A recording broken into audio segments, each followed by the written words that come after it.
56. Let's do this. What time is it? 9:30. My God, this is going to go on forever.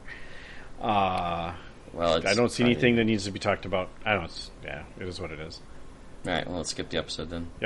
Yep. Let's just. Yeah, we don't need it. This our Christmas gift to everyone is we're just not going to record an episode. We're just gonna fill it with all the music I can find on my computer that we played from previous episodes. There's some good. Yeah, that should be our Christmas album. There's some good Andrew Sisters Christmas music and stuff like that for the intermission if you dig deep enough. I'll see what I can find. He's got something in mind. He just doesn't want to tell me, as I see it in the agenda. Yeah. Well, you've said numerous times you don't like when you know what the music is, so.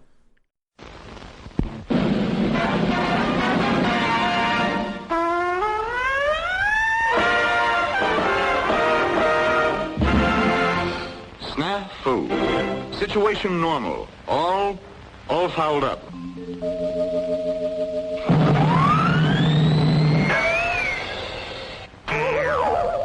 This is Snafu.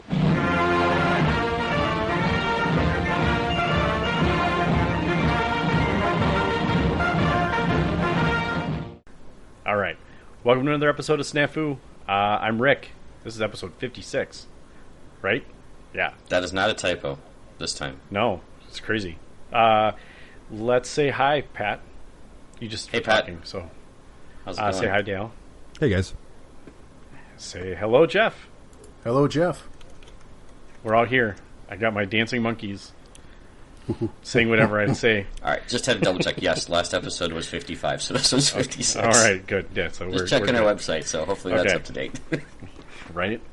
Let's dig right in. We're gonna talk about some stuff that users brought up on Facebook, which Pat reached out, and that was really nice to see that not only people are engaging, that they had thoughts for us. So yeah, that's cool.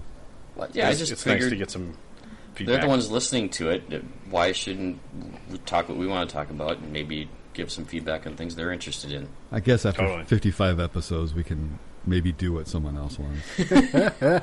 Well, no one signed up for the once. What was it? The ridiculous $20 a month Patreon where they could pick one episode topic or something.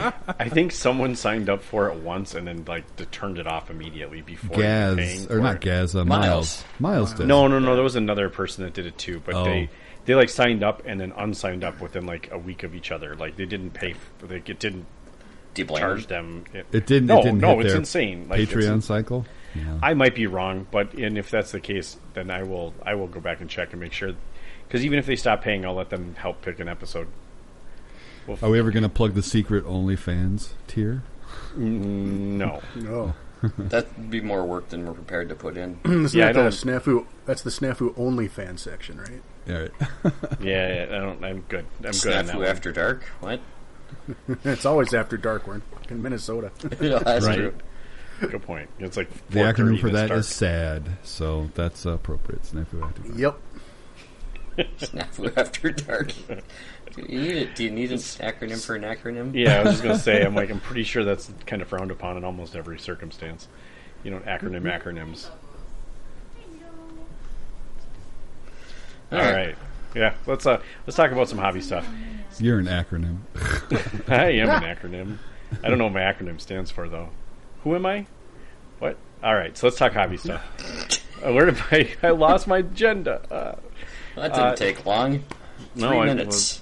I was looking at some rules that we're going to talk about in a minute, and I lost my agenda. Anyway, so let's talk hobby. Jeff, what have you been up to since our last episode?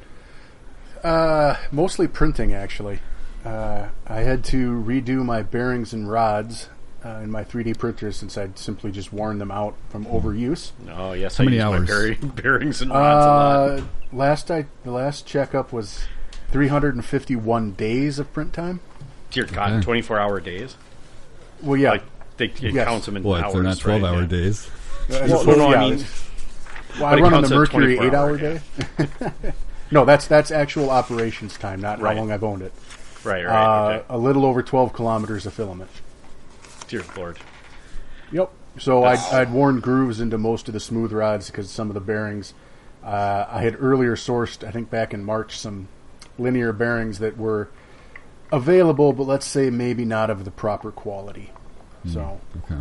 they just Subpar. grooved it out, and and I got by all summer with it, but I was starting to get weird shifts and creases and drags, and finally I just scored the smooth rods, and I was like, all right, we got to tear it down and put it back together. But it's been running tip top since then, so That's cool. it's good. Awesome. So printing terrain, printing more terrain, printing more terrain. So I'm gonna have, I don't know, just fucking tubs of terrain at this point. I got to paint it all at some point, but I haven't quite gotten around to that yet. That's ambitious. It's exhausting. It sounds. I got to be honest with you. When you're stuck at home and you're bored, Right? printing's a great thing to do. I've backed like 4 or 5 different Kickstarters for terrain, for STLs of terrain. It's kind of fun. Yeah. You can start mixing and matching. You learn how to make slight adjustments on files. You can crash 2 together and make something new out of it. So I'm having a lot of fun with it. Doing that mesh maker or what? Whatever the free Windows one. Yeah, I think it's I like downloaded 3D Maker or something like is that. it the one that comes built with Windows 10? Yeah, I was gonna say, I think 3D that was Builder, installed on yeah. my computer when I got it. Yeah, 3D 3D Builder. Builder, So it's okay. pretty. It's Cool. pretty limited, but when you're doing terrain and you're just making slight Yeah. adjustments to files, it's perfectly fine. At some point, I'll take the dive into something more complicated, but I recently I haven't downloaded touched it. Blender, oh yeah, there you go. and what was the other one I downloaded? I downloaded 2 of them. Whatever the AutoCAD one is that Blender? No, the AutoCAD version. Whatever it was, I downloaded both of them because I was dabbling with the idea of getting one and seeing what I could do with the software. No, that'd be awesome. It's daunting. It's very daunting. Yeah. I missed most of that artistic creative gene that people have, so I'm kind of at the mercy of other people designing stuff, and I, like a really advanced monkey, can mash it together and change its size and shape a little bit. That's about it. Hey, that's all it takes sometimes. But yeah, I don't. yeah. I'm artistic Good at getting and the it's- banana out of the puzzle box.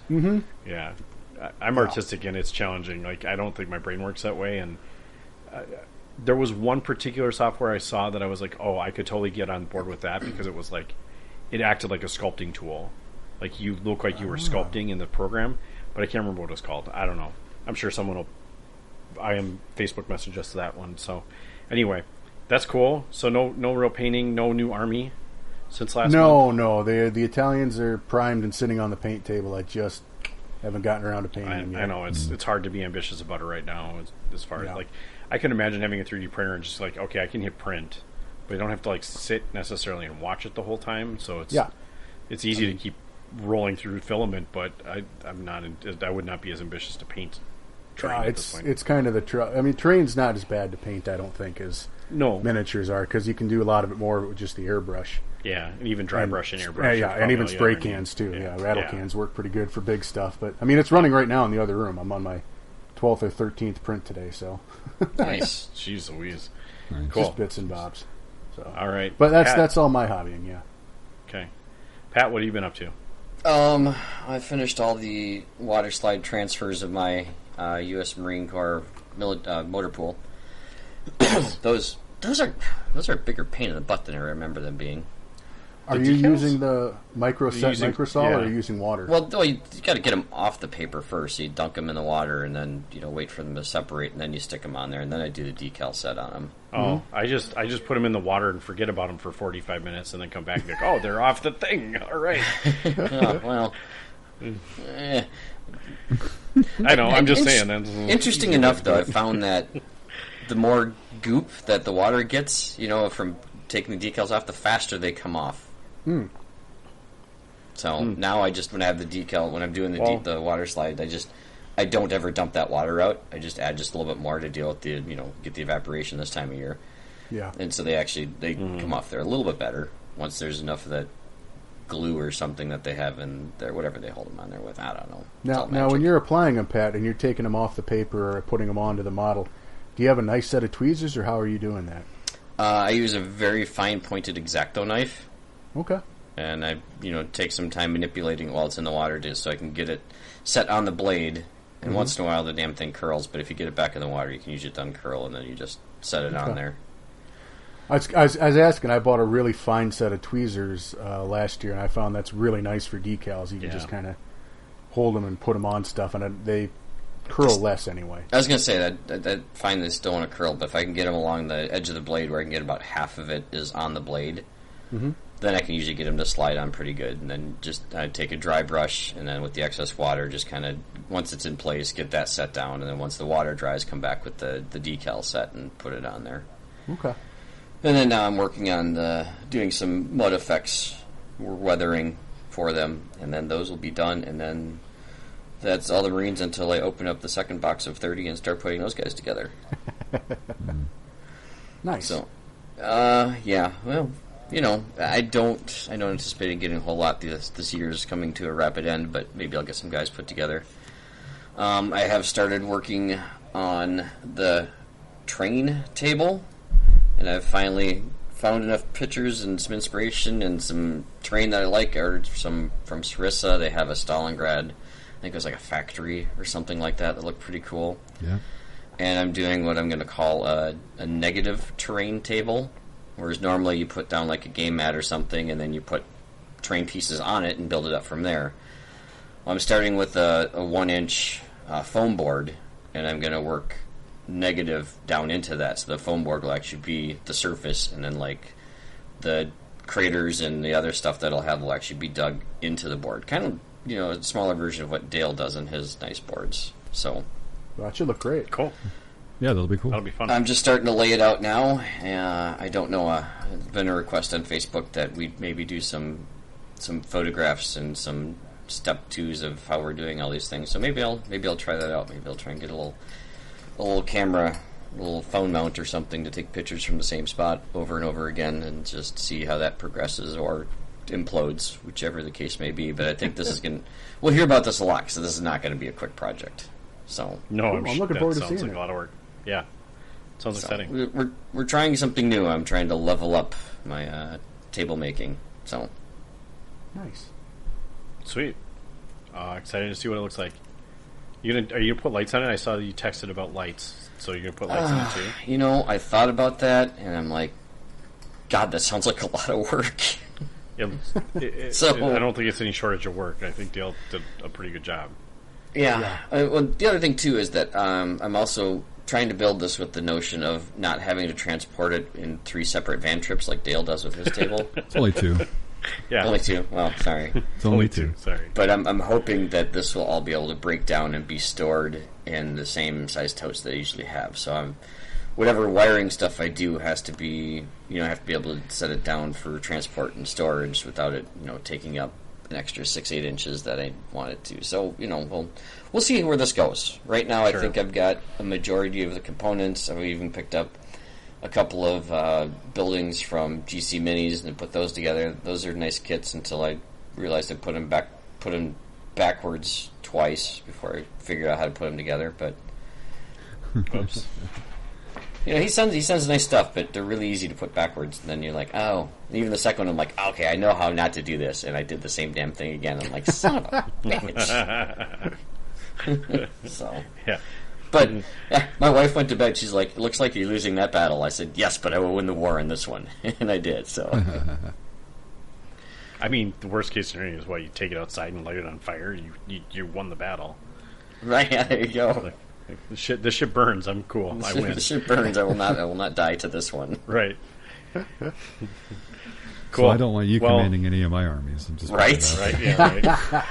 Right. Well, and yeah, so I mean, if nobody's heard yet, or if you guys, I think you guys have probably all seen it, and I think we texted about it, that ACON isn't happening this year. Adepticon is not happening again this year. They've already called it, Yeah. which is frustrating and sad. But I understand it. They didn't want to jeopardize financially, whatever little money they have saved up for next year. I'm sure. So, well, it's gonna. I think this isn't going to be the last disappointment of the year. I'm sure, given our current track record here. So, but at least you don't have to try and figure out how you're going to transport it to Chicago if that were going to happen again this year. Right?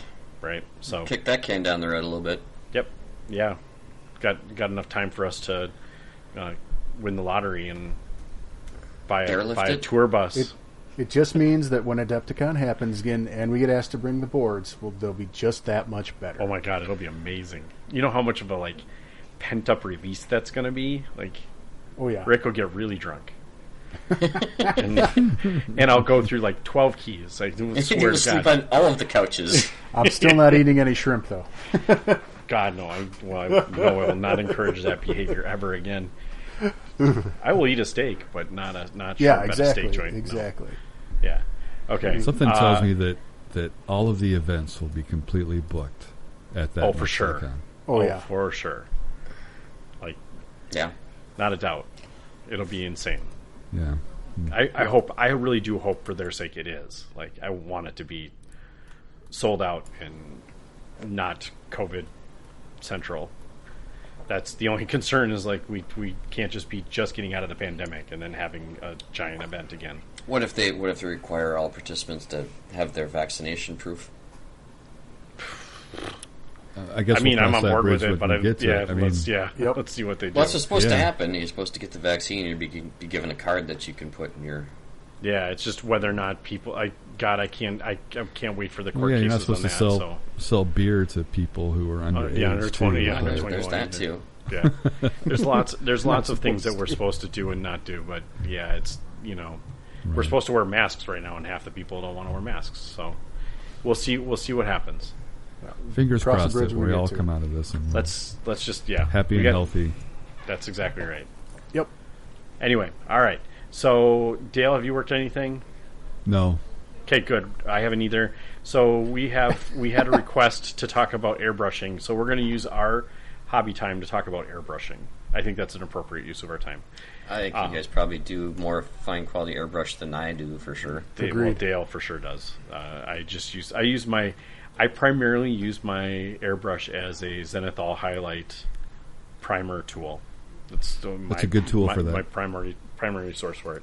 Yeah, you just get really good finite control, and I can control the angles much better than I can a rattle can, and I can do it inside, which is the other big huge benefit of it. Is I hate taking rattle cans outside, spraying it, and then getting that weird fuzz, or like everything doesn't nothing looks right, and it's like, or you get the granular shit on it, and you're just like, got to start weather over can have again, a big impact on that. Strip it down.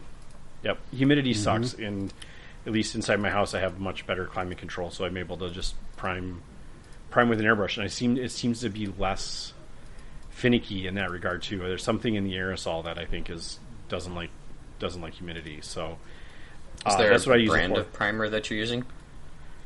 I actually use the Badger brand, so I use the Styrenes, or what is it called? It's called like Steinel Res. Steinel Res. There we go. So I buy that's the what I 3-pack. So right now, I don't know if this is a COVID thing. It's hard to come by. You can't find it in I big was at the bottles source recently. today, and there is all the airbrush and all the paints are very picked over. Yeah, because a lot of them, like Vallejo and stuff, is coming out of Spain, and they kind of the manufacturing got shut down for a while, and so Yeah, it's the just supply chain is unfortunate. super Like, it's backed hard. up. So Yep. So sometime we'll get it again, and I know that the Badger's a U.S. company, but I'm pretty sure they're getting their primer from overseas, and they got a huge batch of it, and it sold out immediately again. So, and they were having some, it's worth noting also that I guess the gray was having some kind of issues recently. I just bought bottles, so I was paying attention to this because apparently the gray was doing nasty stuff, like something was not mixed correctly or something in a batch. So a bunch of people were getting bad primer, and it wasn't good. So just keep in mind that happens sometimes. But the Badger, I do have a good track record with the Badger primer. I saw there was a new brand that I hadn't seen before, and it very obviously it was new because their display was 100% stocked, it looked brand new plastic, the display and everything. It was called Dork Airbrush, I think it was. That sounds. I hadn't ever heard of them before, but it was the only painting stand that was clearly a new display and was full. So obviously it hadn't been there very long. And this is at the source? Yeah. Yeah, well, and I imagine I'm sure they're frustrated in the sense that they can't keep paint on the shelf. Actually, their GW pots were just fine. They still had their contrast, but I think the price is keeping those on the shelf. Yeah, that's part of it. And on top of that, it's GW's production line has not slowed down. It has, but it has not slowed down to the point where they're completely locked down and they're not producing right now. So, they're able to get stuff. And they have limited quantities on some things. So. Yeah. Well, I was going to say almost everything is limited to 2 orders. Anyway, so I have just a cheap compressor.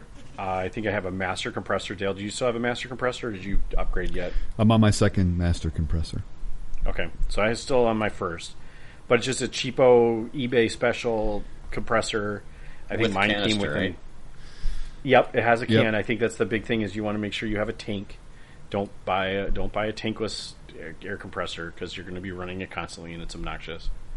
Mm-hmm. In my opinion, I don't like having the compressor running all the time. I think you'd lose some pressure variance if you don't have a canister. Yes, mm-hmm. Dan is correct as well. Is that you because it's constantly pushing, it is never actually getting a constant pressure. You're going to always be kind of waxing and waning as far as what pressure you're pushing at. I got that fancy Badger one that I picked up at Adepticon. Yeah, I wish I had bought one of those too when I was there. I think you basically stole it from some big guy that was next to me trying to get it too, and I weaseled in. That dude's going to find you someday. now he knows who you are. Like you just announced who you are on the internet. So good luck. Well, the chances he listens, he's probably a 40K guy. Probably that would not surprise me. We're all secretly 40K guys. I am right. Nah, you're not. Where I started. It's okay. 40K? You started in 40K, not fantasy? Yeah. Oh, yeah, way back in high school, yeah. Learned something new about Jeff today. All right. Yeah, I wandered through a hobby store in Rapid City, South Dakota, and they had a pre-painted squad of those plastic if you're a 40K player, the plastic stormtroopers, the old ones that were like in berets. Okay. For $12. And I was like, these look cool, I'll buy them. And then the guy's like, there's a game that gets played with these. And I was like, oh, really? I got my start in 40K, actually, too. Rogue Trader in college. Wow. Yeah.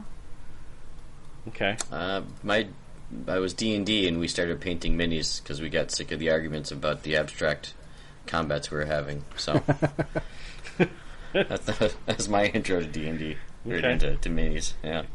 All right. Well, I'm the only fantasy guy here then. Okay. Anyway, but my first tabletop was fantasy, and it was only 8th edition, so I'm probably the newest guy to tabletop gaming. Yeah. That's all right. Probably a lot. There's no reason that's not nothing shameful all about are welcome. that. It was a good rule set for sure. All right.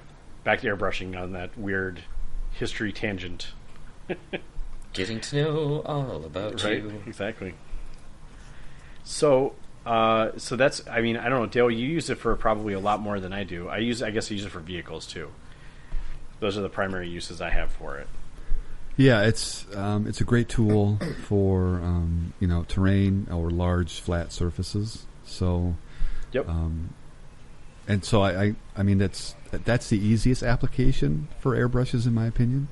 And then once you, I mean, that's the first time I picked it up.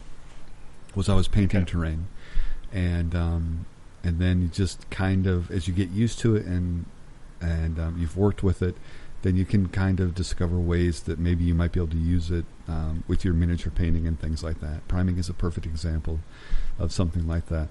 And some of your larger vehicles like tanks, really, really suited for. And then depending upon the particular airbrush, there are some airbrushes that are absolutely capable of fine detail shading and stuff like that. And this is there one you use? Well, I'm primarily a Badger, which is a U.S. airbrush company located out of Chicago. And the guy who, I think the owner, has been up to Renegade the last 2 years, and so I've actually talked to him, and I picked up my first one was the Badger Chrome, and it feels great. It feels great in the hand. No innuendo there, and it was a great piece of kit. And then they had a fine detail one, the Sotar 2020 that I used. And I used that off of a recommendation from a painter that I really admire. here locally said he painted his miniatures with the Sotar, his Infinity miniatures with the Sotar 2020, and I'm like, okay, and so I picked it up, and I haven't looked back since. But I don't have any other experience with airbrushes beyond just those two. And Rick, you came back from an ACOM where you had taken an airbrush class, and you were talking about one of the Evo airbrushes, I think, the Evolution. No, it was not the Evolution. It was actually the it was Angel Geraldez. Geraldez. It was his class, wasn't it? Yeah, the Infinity. I think it was an Infinity. It's weird. It's kind of convoluted because it's an Infinity airbrush. Okay, if I remember right. I had actually got an Adepticon 2016 special edition airbrush set. It was the Badger Patriot and the Sotar. Okay. Patriot 105 and the Sotar 2020. So those are the two that I use. Yeah. And so, there you will find that different airbrushes are capable of different things. You just have to work out kind of, what you want to do or what you hope to accomplish. Now, the airbrushes, they do take some upkeep, quite a bit of cleaning. Yes, sir. I might get 1 or 2 hours use before I break mine down and go through the parts and clean it. It does. You're looking at 5 minutes or whatever the case may be. And there are different things. Just like anything in the hobby, when you get a new tool, there are the accompanying tools. There's the airbrush, additional needles. You've probably got an adapter for the compressor to go into your particular style of airbrush. Yep. I've got different brushes to clean it with. I have a couple of different solvents that I use, and so it's kind of just. Airbrushing could almost be a hobby on its own, but it is for a lot of people. Like they'll paint T-shirts and hoods of cars and stuff with these things. So it's not. You just keep in mind when you're buying it that you're not just buying an airbrush and a compressor. You're going to end up buying some other stuff with it, for sure. Yeah. And just like anything else, you'll probably be able to watch videos on the internet and kind of figure out how things work and how it goes. But if you know someone that owns an airbrush, ask them to kind of show you and maybe give yourself a little go at it, and that always is fantastic. And if you're here local in the Twin Cities or something, and we're post-COVID or whatever the case may be, I'm sure you could, give me a call, ring me up or whatever, shoot me an email. And because that's kind of how I got started, was in the back of some guy's garage. I was just starting with Infinity, and he's like, hey, we're getting together to try out our airbrushes. And I'm like, okay. And I kind of knocked on the guy's door, and the rest is history. So. Was that Sean? It's awesome. That was Sean, yeah. Okay. So the model that I used at that convention was a Harder and Steinbeck. That's right. Infinity. I can't remember which particular Infinity model it was. I think it was a CR Plus 0.2. I think is what it was. But again, I have a Patriot. I have Sotar, and I have one other one. I can't remember what it is off the top of my head, but. So my Patriot has a long trigger on it, which is really nice. So it's weird because I've always used real linear strokes, and one of the things I learned in a class with the guy that paints all the studio models for Infinity, that's Angel, was he does a lot of short trigger blasts. It's almost like pointillism. He's using just these little bursts of paint constantly, and I think it took a lot of figuring out with him, but we sat down and did it. It was a very interesting thing. We were working on a bigger model too, with nice big flat surfaces, so you could get good transitions and stuff. So you can use it for just about anything. I think that's an important thing to note if you want to try and figure it out. Mm-hmm. It's practice makes perfect, like everything else. The other piece of equipment that I would talk about. And it's something that I bought later, which I think I was kind of disappointed that I didn't buy it sooner, was a sonic cleaner. Yeah. I think I've talked about this in a previous episode, but you can buy them for $20 on Amazon. They run for 8 minutes. It runs on water. You don't want to put anything else in it. But you literally just break down your do not push airbrush. the soap in there. Yeah, do not put just no, it'll be a mess. So you just push it and it vibrates like all the paint off of it. Almost all the paint off of it. Well, it does a great job of cleaning it for you. Like jewelers use it on jewelry all the time. It's actually one of the most common uses for it, I believe, is like That's a good tip. I'm going to try that. I don't have one of those, so yeah, they're actually sold as jewelry cleaning. In fact, you can use them to clean your rings too. Yep. I have stuck all of our jewelry in ours too. So, just FYI, if you do that, if you're going to put jewelry in it, this is going to be a disclaimer here. If you have any loose diamonds on any of your stuff, they will fall off in it. So Yes. My wife's ring lost a diamond at a jewelry store because they put it in the sonic cleaner. So look for those before you dump the water out. Inspect your stuff afterwards. So every jeweler will inspect it after it goes through the sonic cleaner for that, because sure enough, they pulled it out and they're like, it's missing a stone, and then they went and looked in the water and they finally found it. So just something to call out if you're going to do jewelry cleaning with your stuff. But it is really handy for lots of things. It's not just for airbrushes, but anything metallic that has got some kind of crusty stuff on it will help. The sonic cleaner will break it up. nice. So yeah. So it's an easy tool. if you're airbrush curious, take the dive.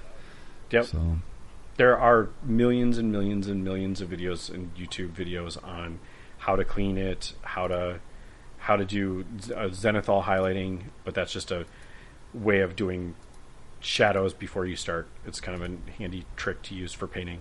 Like any type of, I swear I've found YouTube is a deep rabbit hole of airbrush stuff if you are looking for it. So,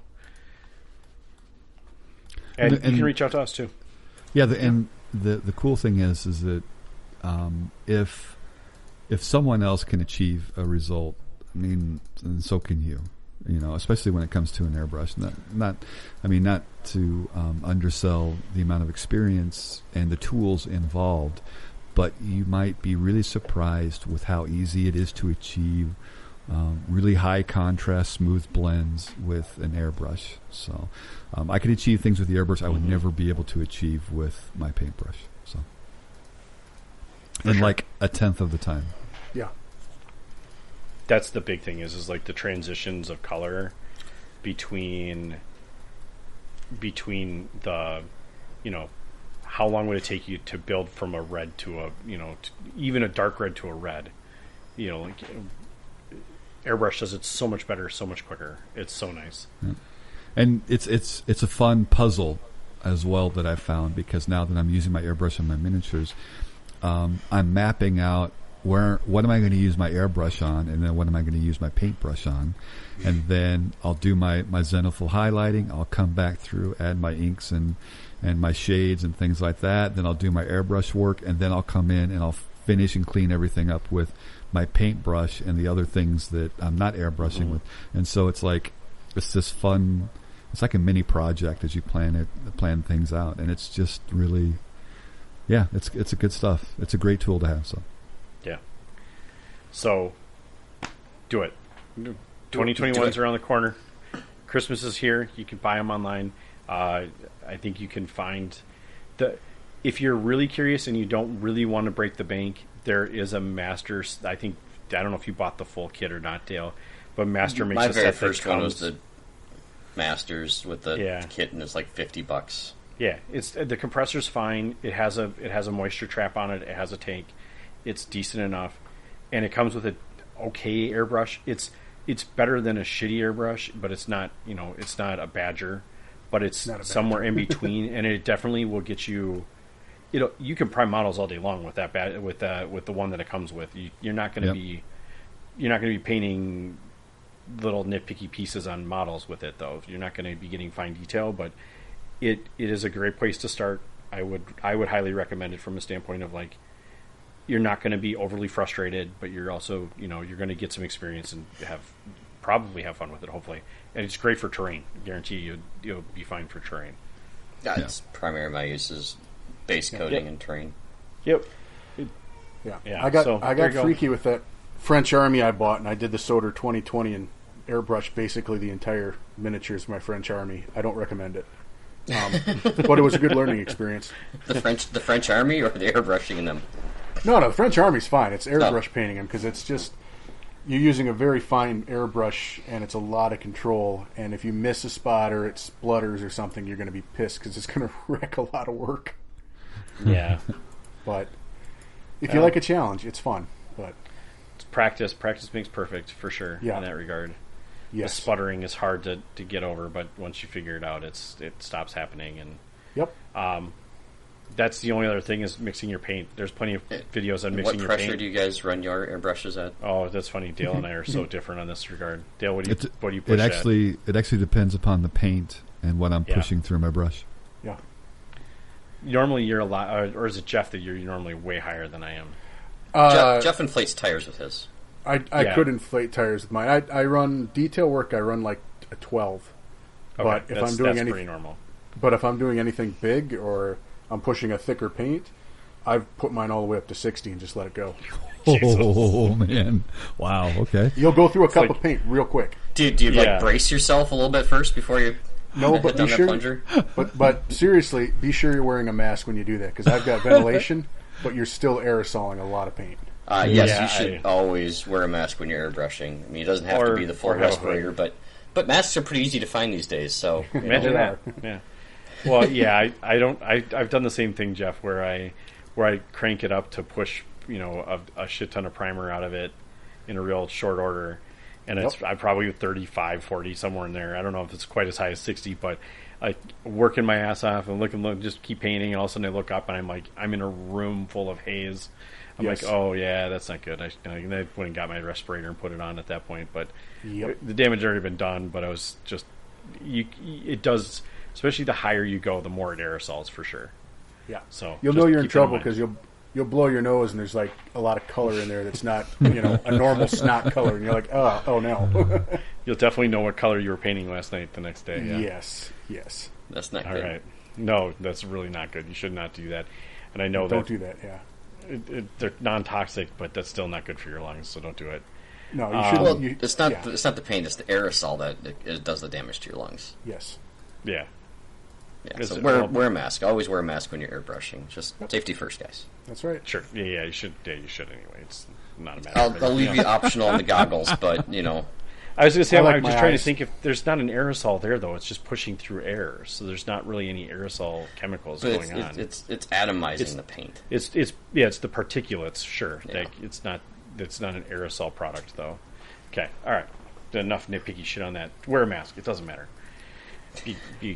Airbrushing, whenever. Just in the shower, whenever. Wear a mask. Just never take it off all the time. That's a good tip. Wear a mask when you use your This is the way. That could probably be said for a lot of the things, like even flock and stuff. You're not supposed to breathe that shit either. Like, well, this isn't flocking tips and techniques. This is airbrushing. No, tips all right. That'll be next. That'll be next episode. Don't worry about that. When we get no hobbying done, we can just talk about basing next month. Okay, great.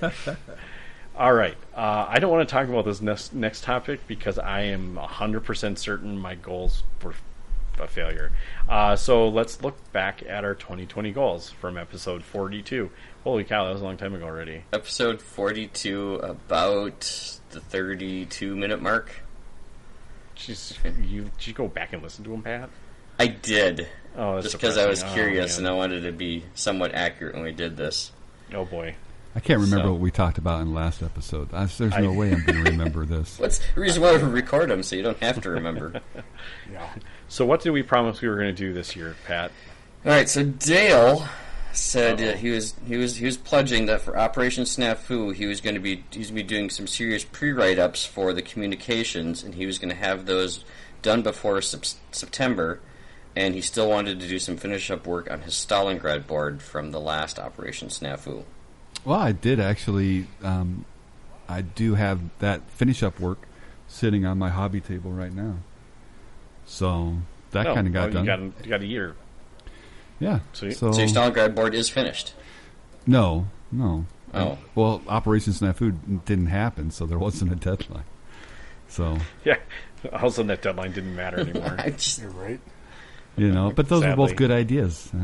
I look forward to 2022. Yeah, just ditto 2021. Wait, 2021. There you go. Yeah. We don't just let's get not- skip the whole year. Yeah, Let's don't please hit not just be don't, locked. no one hit restart on 2020, please. Yeah, Right. next year. Yeah. So Yeah, next year. So Rick was going Uh-oh. to complete his Marines, and his Romanians were going to be done by June. In time for Bug Eater. Nope, that didn't happen. Although, I mean, I'm going to come up with excuses now because we didn't. In all of that time frame, we also had the whole going to Ireland for World Championships happening too. Yeah, well, I know. Kind of changed things, and then COVID happened. So yeah, no, that didn't happen. They're still sitting on my desk. I have them sitting on my desk. They're there. They're first in line on the painting table. Just not getting done. And video Bug games are Eater, so much more the fun. dates have been confirmed, so they're planning on having it next year. So just an FYI. That's good. There's a ray of sunshine out there. Right. Jeff was going to have all the Operation Snafus and narratives written up by June 1st to help Dale with his pre-write-up. Yeah. Yeah. Yeah. So clearly that didn't happen either. Yeah. Yeah. I was going to get in 25 games of bolt action. You probably got close. Maybe? Let's see, I think I had 3 with Dale. I for sure had 1 with Rick, 1 with Jeff, 2 with Ian, and I think 1 with Jesse. And then if you count the TTS games, I got 3 more on there, so like 12. Well, that's good since we've been, 8 months of lockdown? And if the tournaments we had planned on going to happened, Yeah. That would have been another 12. Yeah, that would have been quite a few more. Yeah. So Yeah, easily. I think you would have hit You would it. have gotten really close. And then, Yeah. I would have had to pick up just a couple of games here and there, and then, And then, if I didn't do that, you guys were going to make me play Norwegians, and Jeff was going to paint them for me. Oh. I don't remember this, but that's definitely happening. Yeah, I think I And mean, then I said, it's happening. I had gone first last year with the goals, and then I said, well, careful, guys, with the consequences, because we'll all be playing Norwegians next year if this is the case. Shit. No, I I'm mean- not playing Norwegians. Now, just saying, I think if Adepticon runs an early war theme again, we could all just bring Norwegians. I mean, that'd be kind of hilarious. Hey, towards the end of this episode, we'll talk about an army that will actually make the Norwegians seem very good and playable. So, I fail to believe that. well, I'll make a believer of you. All right. So there you go. We collectively missed all of our goals, but we have a very big asterisk next to that, and it's COVID-19. It's called Screw You 2020. I Right. don't know how we weren't prepared. I mean, this is COVID-19. We should have known about it back in 17 and 18, but I guess we didn't learn anything. No, if that were true, I would have invested a shitload of money in Pfizer in January. Right? Right. Yeah. And then I could pay for all of us to go to any tournament we wanted to go Right, to. no doubt. Have a tour bus going to all the tournaments. Right? Well, yeah. It is what it is. It is what it is. Right. Hopefully we'll do this next month where we make plans for the year, and Yep. our goals will be much smaller since we don't know what the world looks like next year yet. I am going to flip a quarter 3 times. I'm going to play a game of bolt action, even if it's by myself. Hey, I do that. Yeah. No, I mean, I just have to get shit set up somewhere. Okay. Well, there we go. Did we have any consequences, or only you had consequences, Pat? Only Jeff put the consequences on me. I There you didn't go. Put them Well, on then we him, have to. so. Then you have to play Norwegian. So then we don't have to play. But then I passed it all to the rest of you as well. Oh So. crap! Never mind. Nobody's playing Norwegians then. All right, cool. Let's talk about one of the other. Well, here's the first subject of the podcast that we talked about on Facebook, or someone was this mentioned on Facebook? No, this is No, one I something we wanted just to look at. wanted. Yeah, Pat wants to talk about. Okay, well, I think it's a good one to talk about because paratroopers are pretty cool. They I are. like paratroopers. So we're going to talk about paratroopers, all sorts of flavors of them by the looks of it. So, except you didn't write Fallschirmjägers on here anywhere. Yeah, No, I didn't because because I ran out of time. And actually, I think I got distracted and came back to the list. Didn't know how to spell it. Yeah, I get it. I can barely pronounce Fallschirmjäger, and it's probably not even correct. So I'm sure it's not. I'm sure we'll get told by somebody we're not correct. But that's half the fun of it. All right. So let's break it down. What makes paratroopers? What makes them so much better than the rest? As far as I know, they're all veterans, and they're all stubborn. And that's like their shtick. That's the primary way of getting stubborn troops is your paratroopers, right? Yep. I think that they're all stubborn. I'm thinking that recently we may have seen an entry where they weren't veteran, but I may not be right on that. So no, we did. That was the first one. Shoot. Pat, can you quick go listen to the last 3 episodes because it was in there somewhere, I think. It's only a 9-hour day. So, yeah, no. Fix this one in post, but I think there may be a non-veteran option now, but it would be very recent. Okay, all right. Not that I found in the quick half hour, so I put in clicking through. Okay, I'm probably misremembering that then. Okay. Yeah, so, I mean, the U.S. has paratroopers. They've also got paragliders. Those are both veteran. Britain's the same thing. Japan has. I'm not even going to pretend to pronounce what theirs is. They do have but they're paratroopers. veteran. Yep. Mm-hmm. Italy has 2 different, and they're both veteran. Okay. Hungary has their paratroopers. In addition to being veteran and stubborn, they also have the motivated elite, which is that they clear D2 pins with their order test, and they also have tough as old boots, which gives them an extra melee attack per 3 guys attacking. That's nice. And of course, there's the ever dreaded, why did you do this? Why did you put a parachute on a Gurkha? Well, Gurkha launchers. Yep. You got Gurkhas that are now stubborn. The Gurkha nerfer? Yes, the Gurkha Werfer. Gurkha Werfer, there we go. Gurkha Werfer. Nebel Gurkha. Yeah, I think we discussed that a few episodes back. Actually, last episode. It's still going to chuckle out of it every time. All right. By far the silliest unit in the game. Russians do not have paratroopers. Really, they should. That's weird. I have not seen an entry for them anywhere. They should? Yeah, they should. Oh, well, how do they feel about that? I don't know, but they're not in the base book, and they haven't shown up in any of the other multi-book searches that I've gone through. Now I'm going to have to go Google, because I'm positive they had paratroopers in World War II. Well, then they don't have an entry yet.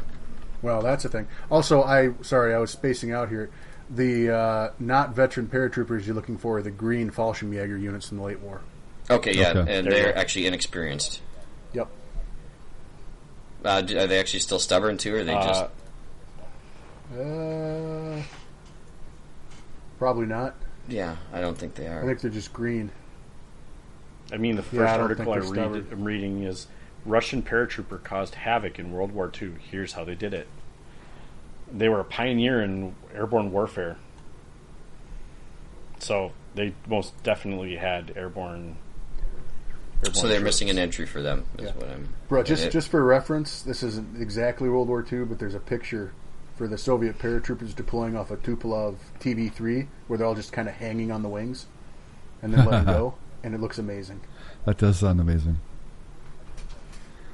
But I absolutely know there were paratroopers in World War II. I don't know why would they not have an entry? That's weird. So they're not in the base book, and they're not in any of the other armies, any of the other campaign books that I've gone through. So this shows you how much I play Russians. Cause my guess is they can't have all of it. Wow. Right. Well, of any of the lists, they're the ones that do have all of it. So, of all the thousands of things they gave the Russians in Bolt Action, they didn't give them paratroopers. I mean, come on.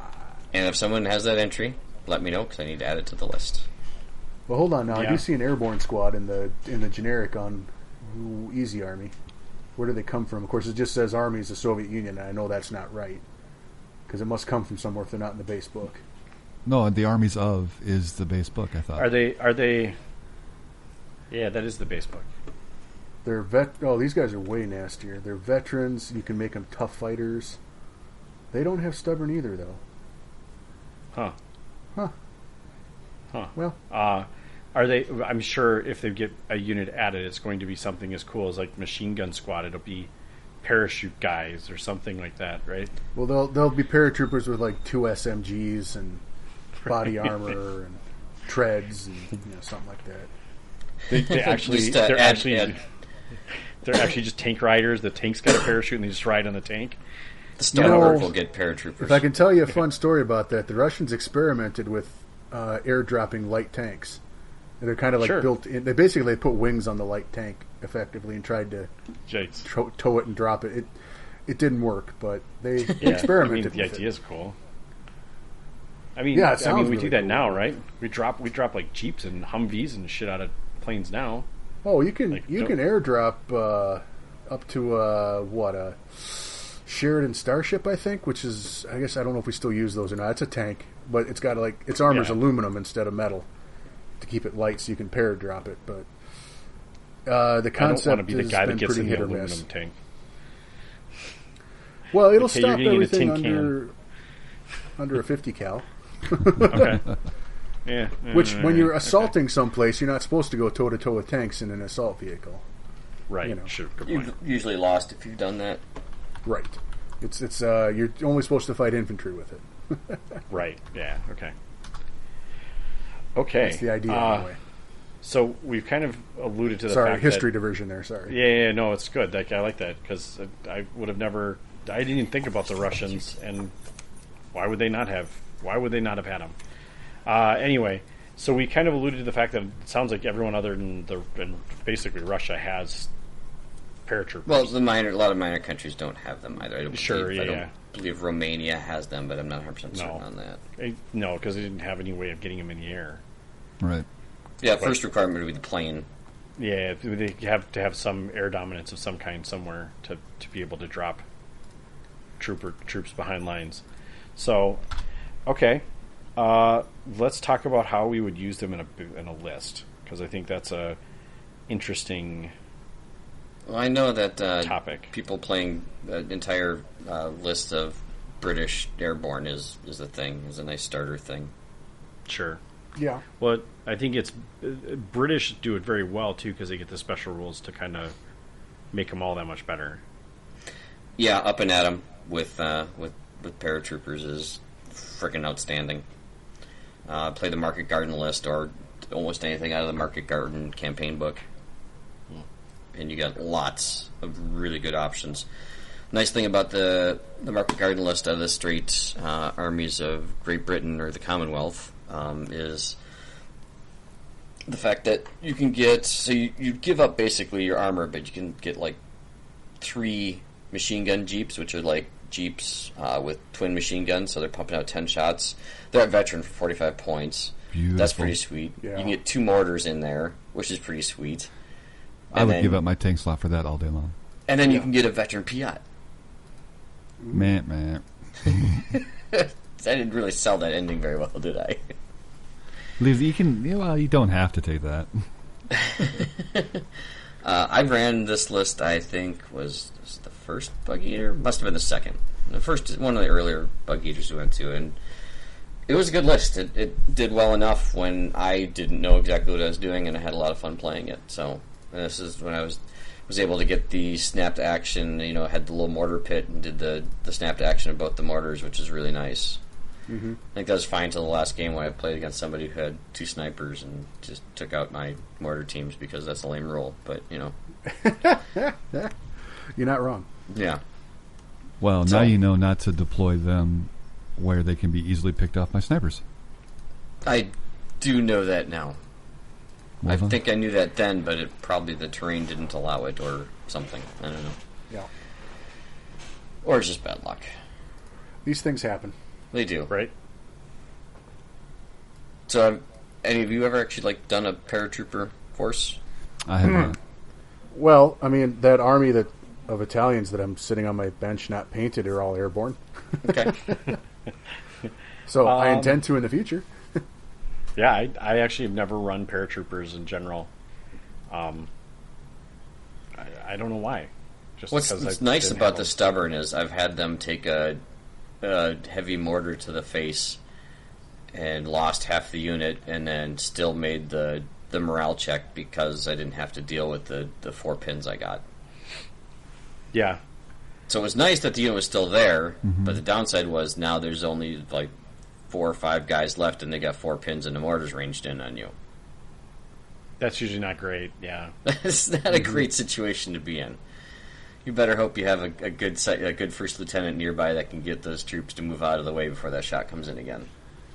I mean, stubborn is it's just a point, so it's not prohibitive, and it is nice on those odd, well, maybe not odd, but the occasional times where it does come in useful.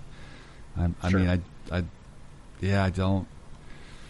I guess in our meta, there aren't a whole lot of pie plates, and again, you still, even if you do make that stubborn check, you've still got the mortar ranged in, all those kinds of things. It's just, I don't know. It's that the rule itself doesn't feel to me like it has a lot of teeth with the way that bolt action is played currently. So It's not an auto win by any stretch of the imagination, but I think it lets you over. I think it's a good learning unit. Is that a good way to do it? Because, well, first of all, veterans for 3 points are the best upgrade in the game. Yes. For what you get for it. yeah, that's a good Sure. call. And then when you're putting 1 extra point on there to be able to test on full morale, I think is nice. I could see where that would be a good intro. I can see them being fairly. I mean, I have not used them very often, but I think they're very good. I like the stubborn roll. Yeah, they can land an objective. Like if they're on an objective, and so that something, you get 4 pins on them. Who cares? Like they're just going to stay on their objective anyway, and they're survivable. I mean, not that any veteran isn't survivable, but if you're putting, if they're soaking up pins, they're kind of doing their job, even if they're not taking wounds. I don't know. So over a regular troop, they're automatically going to be 33% better on order tests. On As regulars? far as stubborn goes, As far as veteran goes, and then the stubborn on top of that is just the well, morale casing. I mean, the veteran just gives you 1 extra pip of leadership. Yep, which is a lot. I don't think that's 33% more though. It goes from 9 to a 10. Yeah, it's not although quite it 33%. might. I mean, I guess how many times do you roll a 9 versus a 10? That might actually be a pretty significant, but you're rolling 9s quite a bit anyways. So, I mean, but it's only a point, so it isn't a prohibitive cost upgrade. It isn't. What I'd like to see is some kind of built-in special deployment rules. So, Yep, I agree. That would be amazing. Like, Hey, what a great segue. well, maybe this is a good time for a story, because I think this is when Jeff and I were playing in teams at Adepticon. What was that, 4 years ago now? How long ago was it? It seemed like a long time ago now. I don't remember, who were we playing? What was their list? I can't remember what army was it. U.S. Had to be one of them. Had to be U.S. Yeah, I'm pretty positive it was U.S. And he had a big ass unit of paratroopers. But they were paratroopers. I'm sure they were. And he like ran them up at the beginning of the game into the middle on an objective, and like presented us no other targets the entire, like, basically most of the rest of the game. And like we put a lot of firepower into that one unit, and we pinned it out, right? We did. Well, it was in hard cover as well, like That's a trench right, or something. So like even we could get hits occasionally on it, but we couldn't kill anybody. I mean, it was really hard to get rid of them. We just kept putting pins on them. Yeah, but they weren't like, they basically were just like, they had not given us anything else to shoot at, so we're like, all right, I guess we're shooting at that unit again. Yep. We've done our damage, but I guess we'll take some more shots here. Yeah. Didn't have any better targets to... Because if I remember right, there was like weird sight... If I remember the scenario, it had some weird line of sight thing going on too. Like there was... something crazy like that. There was some crazy stuff going on.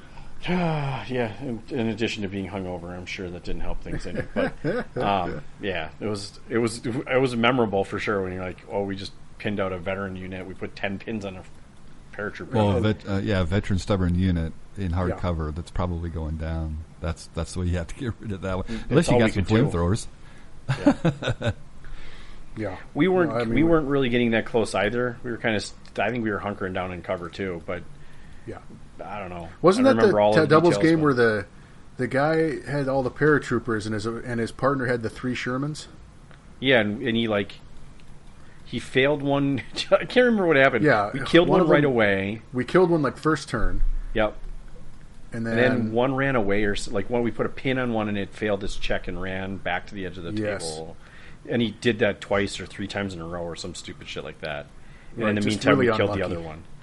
Yeah. Yeah. That was. I mean, the guy had 3 order dice for his list, and he was just. I felt bad. He didn't get to play very much, even though I know it was only 3 order dice. But Oh, shit. Who was that? Was that Seamus?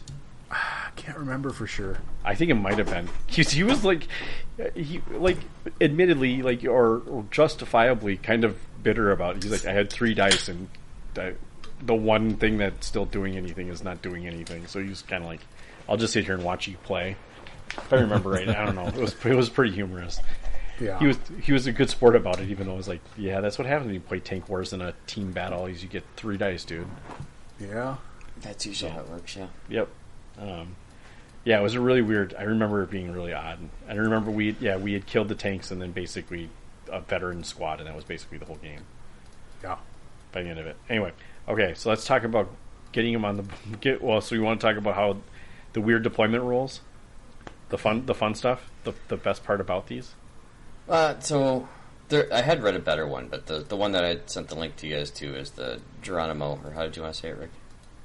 I've already recorded geranium. Yes, it's geranium. So there's an article, and this is of course a first edition, one of those experimental rule things that no one likes to allow at their tournaments. But What a bunch of wet blankets. I know. So in this one, you have your paratroopers, and you leave them in reserve. But instead of bringing them on your table edge, you instead put an order dice somewhere. Does it say where? Place an order dice on the table with the direction modifier. Okay, so this is coming out of reserve. I think they have a better one when they come out flank. So you put it basically on your table edge, and you have a directional. So if you don't realize it, all the order dice, there's a little tiny arrow on them. So you point that, and your opponent can turn it up to 45 degrees, and then you roll 2d6, and you put another order dice at the end of that, and that's where you put your first guy, and you drop him at 1 inch. So you're making like basically a stick, a line of these guys, and that's how you're supposed to. Yeah, that's how this particular set of rules is saying to deploy them. And then once they do that, they suffer a pin, and the order dice is turned to rally. And yeah, without actually rallying, and so basically they can't do anything the turn they come on. So Yeah. and then enemies in ambush can all fire at them, which sounds like a great time. Does flak happen too? Not in this particular one. Well, that's good. At least. That's good. Yeah, like it should get flak, but I'm glad it doesn't, because that would be really brutal. And then they got similar things for doing a glider. Does the glider got more dice to it? So the glider is at least 12 inches long, 3 inches wide. You can use like whatever for it. And then you have to roll. You have to roll on the landing impact table to see if any of them got killed, which is like, wow, jeez. This sounds awful. Everything about this sounds awful. Like, no, thank you. Which I think is why we came up with better ones. I had also seen one where you basically are lobbing your order dice at the table, and where it lands is then where you start the stick and stuff like that in the direction that the order dice ends up pointing. Yeah. And if you're really particular about your terrain, maybe you just hold it about 6 inches above the table where you want it to and just drop it. Yeah. And then there was one Jeff came up with. Which works awesome. This is the fun one. As long as someone knows how to throw a paper airplane. Well, you gotta have to make the paper airplane as well. That's right. Yeah, you have to make the glider different styles. first. Yeah. And you have to prevent the opposite team from sabotaging said paper glider. I'm a little bitter about that still, by the way. You sound fine. I think it's your fault for tell throwing us someone some rules, else's. Yeah, go through this. What were we doing and why were we doing it? Well, we were doing an Eben and Mall scenario for early war with the Germans landing gliders on top of the fort, and I thought it would be fun to represent the gliders if we had the guys take paper, make themselves a paper airplane, and then stand about 5-6 feet away from the table and throw the paper airplane towards the table, and wherever that paper airplane came to rest, that's where your troops got out of their glider at. Yeah. And what happened if your plane missed the table? If you're playing one off the table, I think you got one. They went back in reserve, and I think you got one more chance the next turn. Yeah, If you muffed it again, they landed somewhere not in the battlefield. And I was playing against Jason, who had none of his planes ever land the table ever, until I finally said, "Just put your dudes in the table so we can play the game." Yeah, that can happen if people aren't good at. If it's drafty or you're not a paper airplane engineer, or you never learned how to make paper airplanes somehow. Or throw them. Or someone gave you one and say, "Here, throw this one," and it turns out to be a piece of shit. And just for the record, if someone wanted to bring in a 172 Airfix glider and throw that at the table, please don't hit my train. But hey, if you're willing to wreck a model for it, go for it. Wow, I would go with maybe one of those balsa wood kits. Yeah, the Airfix might be lighter. Okay. Oh, the balsa ones are pretty light. Is that the one where you get the rubber band and you spin the propeller up on it? And you can get a prop on it. Oh, sure, yeah. That's a prop plane though, man. Oh well, sorry. Okay, well you don't get the propeller; you just kind of have to glide it in. You'd still have to. Well, no, you have the propeller one, and you have the one tied behind it on a string that doesn't have the propeller. It's where that one lands. Is where you. It's where that one lands, and while it's in the air, you have to cut. Wait a minute. Yeah. Yeah, you have to have a second string to let go of the glider. Yeah, no, that sounds... Got a pin release mechanism. Wait. Why don't we just actually just jump on the table, see where you land, Pat, and then that's where... Because I spend a lot of time in that terrain. Yeah, right? Yeah. I imagine the balsa wood would be okay, though. It would not be too damaging, I don't think, but it'd be fun. I imagine that there were a lot of participants in the World War II that were put in situations that were like, oh my God, I'm going to shit my pants.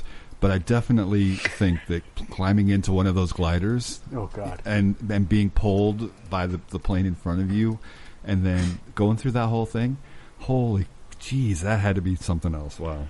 Well, and the fact that the gliders are made of freaking plywood. There's no armor on them whatsoever.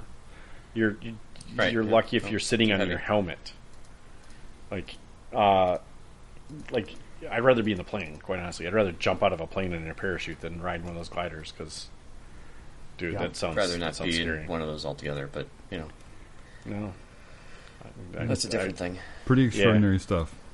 Yeah. No, for sure. Absolutely gutsy people doing this stuff, for sure. Mm-hmm. Well, and they didn't have the high-tech parachutes they do have now that, you had no control over where you're going to end up whatsoever. No, there's guys falling down chimneys and wells and stuff like that. I mean, you got to be a pretty tough cookie to want to do something like that. Yeah, no doubt. Yeah. Well, I feel like they did a pretty good job. Warlord has done a pretty good job of representing, I would say, arguably some of the... I don't know. Maybe I'm overcharacterizing paratroopers, but they seem to be some of the harder dudes that fought in World War II. But no, I feel like they did a pretty good job. They didn't make them all paratrooper Gurkhas, but they still are they represent pretty well. Yeah. Give them enough flavor that they people will take them. There's value in them. If you're starting out, that's significantly fewer models that you have to worry about painting, honestly, to get them on the table. Yeah, unfortunately, if you want to do Germans, the Fallschirmjäger are their uniforms are ridiculous. You might be able to get away with not doing them that way, but they really do look good when they're in their camo. Yeah. Was that the P dot camo that they had? Yes. Or was it different? Okay. I think it was the Typically, I think it was the P dot. I think they might have had a couple variants, but I most commonly see them painted in the P dot. Yeah, it looks great. If it's done well, it looks amazing. So it does look good when it's done well. So mine are all still in their boxes. Mine are too. You know what? That actually would be a good challenge to I have done very limited camo on bolt action models. I've done it on some other models before, and I like doing it. It's enjoyable, but it is a lot of work, and it would be fun to do. I did some British SAS, I want to say 3 years ago, for one of the first Adepticons we went to, and they looked like literally clowns at a circus. It was not good. Why did you paint them in reds and blues with collars on? Why do they have big blue hair and white noses? White Right, yeah, deep Jesus. red and green is what the SAS colors are, because the white was the base for the SAS. You can't pick the colors that they used. Right. You can- Well, I you can believe fudge my them a little. technique was flawed. Is kind of what it comes down to. I mean, it was still Right. early on in my bolt action painting, so You got to be careful. Now everyone's going to think that you think that the British SAS look like a bunch of clowns. well, the 18 points of models, so they're not going to be on the table a whole lot. Aren't those guys are pretty badass if I remember right? Yeah, they're so they're basically commando fanatics with pistols. Yeah, that's pretty badass. Yeah, and I they- meant in real yeah. life. I didn't assume you Yeah. in the game, but Oh, well, yes. Game-wise, too, has it pretty well captured. They are, yeah. yes. not British Gurkhas, but Special Air Service. super good. Cool. Yes. All right. I think we should all go fold some paper airplanes and practice that, because that was pretty bad when we did it. I remember that not It being was fun. it being incredibly fun, but also some people didn't do very well at it. I don't whatever. It was a great way to make that scenario work. I thought it was fun. Yeah, I think we should take a break. We'll come back in 3.5 minutes. I don't know what the music is this time because Pat wrote break. Don't tell Rick what the break music is. So I don't know what the break music is. So you're going to have to enjoy it. Good luck. We'll be Good luck. We'll be on this journey together, whatever this music is. I know it's not Journey though. Right? Well, I won't stop believing. It is definitely not Journey. It'll still be on par with everything else, and we might be starting to repeat at this point, just because there's well, only frankly. 56 songs in all of the World War II catalog. We actually played 2 songs an episode. Did you even listen? Jesus. Oh, jeez. Well, I just assumed because of the one episode I listened to was Waltzing Matilda. Oh my god! Wow! Oh no! We'll be waltzing Matilda. Deal with it. No. Every Well, probably episode. something paratrooper themed, I'm sure. Oh. Or We had a holiday couple of themed if those. there's any holiday World War II holiday songs. Since we are now moving into the Tannenbaum? What's that? Tannenbaum? I'm sure. That's the German Christmas tree. Yep. O Tannenbaum. O Tannenbaum. Oh yeah. Okay. It's, That's like the Sure. most German I know. It's a Christmas song. Sure. We'll be back in a couple minutes. Enjoy the music.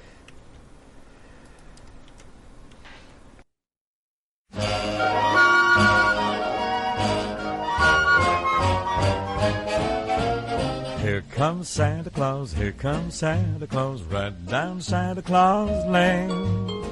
Vixen and Blitzen and all his reindeer are pulling on the rein. Bells are ringing, children singing, all is merry and bright. Hang your stockings and say your prayers, 'cause Santa Claus comes tonight. Here comes Santa Claus, right down Santa Claus Lane. He's got a bag that is filled with toys for the boys and girls again. Hear those sleigh bells jingle jangle, what a beautiful sight. Jump in bed, cover up your head, 'cause Santa Claus comes tonight, tonight. Santa Claus comes tonight. Happy days, Happy times. listen to the bells and chime as Santa Claus comes your way today. Here comes Santa Claus, here comes Santa Claus, right down Santa Claus Lane. He doesn't care if you're rich or poor, for he loves you just the same. Santa knows that we're God's children, and that makes everything right. Fill your hearts with a Christmas cheer, 'cause Santa Claus comes tonight, tonight. Santa Claus comes tonight. Stand by.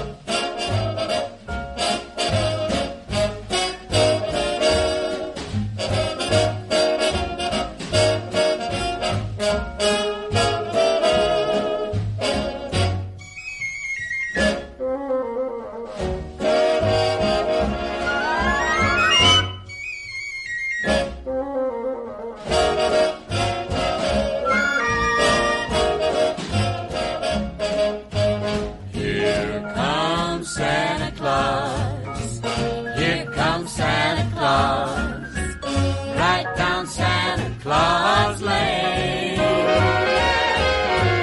He'll come around when the chimes ring out. Then it's Christmas morn again. Peace on earth will come to all if we just follow the light. Let's give thanks to the Lord above, 'cause Santa Claus comes tonight. Happy day, Happy time. listen to the bells and chimes. Here comes Santa Claus. There it is. All right, welcome back. Hope you like the music. It's great. It's always great. When is it not great, Pat? You do a great job picking out good music. Thanks. You do a great job, Pat. Yes, you do. You're doing Thanks. a great job and all. We still have a podcast, so that's all right. Yeah, we do. We haven't played in months, and we still have a Well, podcast. how do we have a podcast? I mean, to be fair, most people haven't been able to play for months, so we're kind of in the same boat as everyone else. Right? Well, they're all painting away, just ready for the day. And if you're still listening, thanks for that. I mean, Yeah, I Yeah, appreciate seriously. it. Yeah. no one's playing. Tournaments aren't happening. I mean, we're still getting books, and Warlord is still around and releasing stuff. But yeah, thanks for listening. Right? All right. So during all of this, Pat, you have been secretly behind closed doors kind of talking with John Russell and Paul, like, because we've been talking, we've been doing tournaments with Warlord people now. Like, we see them enough, and we've met them, and I've seen Paul Walker in a kilt and all that fun stuff. All they have to do is be at a convention on a Saturday. And you get Yeah, that. well, fair, good point. All right, so millions John of people, Russell or in the thousands. kilt, by the way. Oh, it's John Russell in a kilt, yeah, not Paul Walker in a kilt. You're right. No, Paul Walker also does the kilt He thing on does? Saturdays. Oh, Yes. does he? Okay. Yeah, when does- we were apparently at we should all wear Depticon last year, we played against him in a kilt. It's true. Yep. We weren't wearing the kilts. He was. Right. Next year we should wear kilts. Well, he's Scottish, so, that's Snafu's kilts. With underwear. skilts. There's skilts. Skilts. Skilts. No, they're, what are those called? Is that a kilt with skirt stilts? Shorts. Squirts. Skirts. No, these are all bad Yes, ideas. What are you doing? We should I'll wear some jorts so you with can see all stilts. my curves. Kilts with stilts. In case you need to do some stucco work, I guess. I don't know. Right, yeah. If I ever make a drywall company, it's now going to be kilts. There's stilts and kilts, or kilts and stilts. I don't know which one, but one or the other. It's horrible. Good luck getting off the ground with that one. Dun. Well, it's really easy. They're on stilts. Anyway. Trying to just give you a little history and background as what the hell's going on here. So we It's going talked about great. it's going well. So Paul Walker talked to us about organized play. Was it Supported John? play, they're now calling it. Oh, supported play now. Okay, so Supported play. So Warlord is backing up their product a little bit more with tournament play, which I think is great. I think that we talked about this before. It's a great step forward. So we've gotten kind of the early look at it. I think this is still early look. It's not 100% completed yet. Or is it? It needs a polish. Sure. Okay. Well, so Polish. that being said, Lowercase p. Polish. We don't need Polish. That's fine. Let's kind of talk about this. So, So just I to was just hoping to for recap. more scenarios. So just to recap, here's the concept as it has been explained to me, and I'm sure if you listen to John Russell anytime in his Warlord Wednesdays, he talks about this somewhat frequently.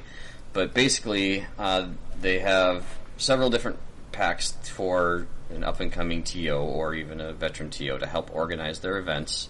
It goes everywhere from how to set it up, how to deal with unruly players, and how to pick scenarios that can be done. And so the gist of this is to have a packet of 12 to 20 scenarios, and they'll be, they might be changing them out when they figure some aren't working great for competitive play. They might be having some good submissions that they might add some more into it. So they're considering these all living documents that they can be changed. It's being tested in the U.S. first before it gets rolled out to the rest of the world. And the thought is that, here are your TO, I want to run an event. They give you all the information you need to run an event. You pick whatever scenarios you want to out of this pack. You don't have to dream up any of your own. You don't have to just run straight book scenarios, although many of them are. And that's what it is. And they organize it into 3 different levels that they're calling it right now, which is the bronze, the silver, and the gold, mostly because they have those order dice that they will be pumping out for prize support with that, in addition to certificates, the little blow-up artillery shell for prizes and stuff like that. All this stuff will come in a tourney pack, and the organizer will get it, and they'll be able to do the tournament, and they'll be able to report, and then they'll be using the best coast pairings for all the reports to be set there. Easy Army is going to be set up so that you can, build your list there, and then you can submit it directly to your tournament organizer, and he doesn't have to do any work to know if it's a legit list or not, because it'll be set up on Easy Army to do that. So the bronze and silver. Well, they're working with Greg very thoroughly on getting all this. That's awesome. Yeah, that's good. There is a, and when we post this episode, someone will remind me, and I'll track down. There's an email that you should be sending if you notice anything that's discrepancy on the Easy Army that you should send it to, and Paul Walker and John will work through it with Greg to make sure it gets corrected. So cool. Yeah. Yeah, it sounds like once it gets going, it'll be a good deal, and once we get to have tournaments again, that'll be even more fun. Yeah, that's the big trick, is being able to actually try this in the wild. So the bronze level are minimum 10 players, minimum 750 points, minimum 3 rounds. You can have whatever army composition you want to. If you want to allow theater selectors, if you want to allow any units that's printed in a book anywhere, you can do that. Same thing with silver, but I think that goes to a minimum of 16 players, and I think it's still minimum 3 rounds, but can be 5 rounds. And again, you still have the full discretion over, what the army composition is. You get to the gold level ones, and those right now are limited to only the armies of units. And then, of course, they bring in the Australian and the Chinese from their respective books, and hopefully they'll be including the Canadians from the new D-Day 2 book. So you can play those, but right now you can't use any of these other units that are out there at this stage. Even if they say they're for reinforced platoons, right? Yep, I am working with John Russell and Paul Walker on this, and I have comprised every army entry from all of the campaign books, and I have it in a nice PDF. I have it in a nice Excel sortable file. I've sent it to him, and we'll be working together to see if these can be allowed in these gold level events, but as for right now, they are not. So that's what what this competitive play is, and that's what their supported play. Why they changed the name halfway through, I don't know. It's messing me up. Yeah. But so we're just going to kind of touch on this, what these scenarios are. They're kind of in their infancy, and we'll just kind of give you a quick rundown of what they have going thus far, and that's what we're going to do. Yeah, totally cool. All right, so the packet. So the first thing they've done is they've. Oh, yeah, go ahead. As of right now. Yeah. So the first thing you have to be aware of is that they have all the special rules centrally located.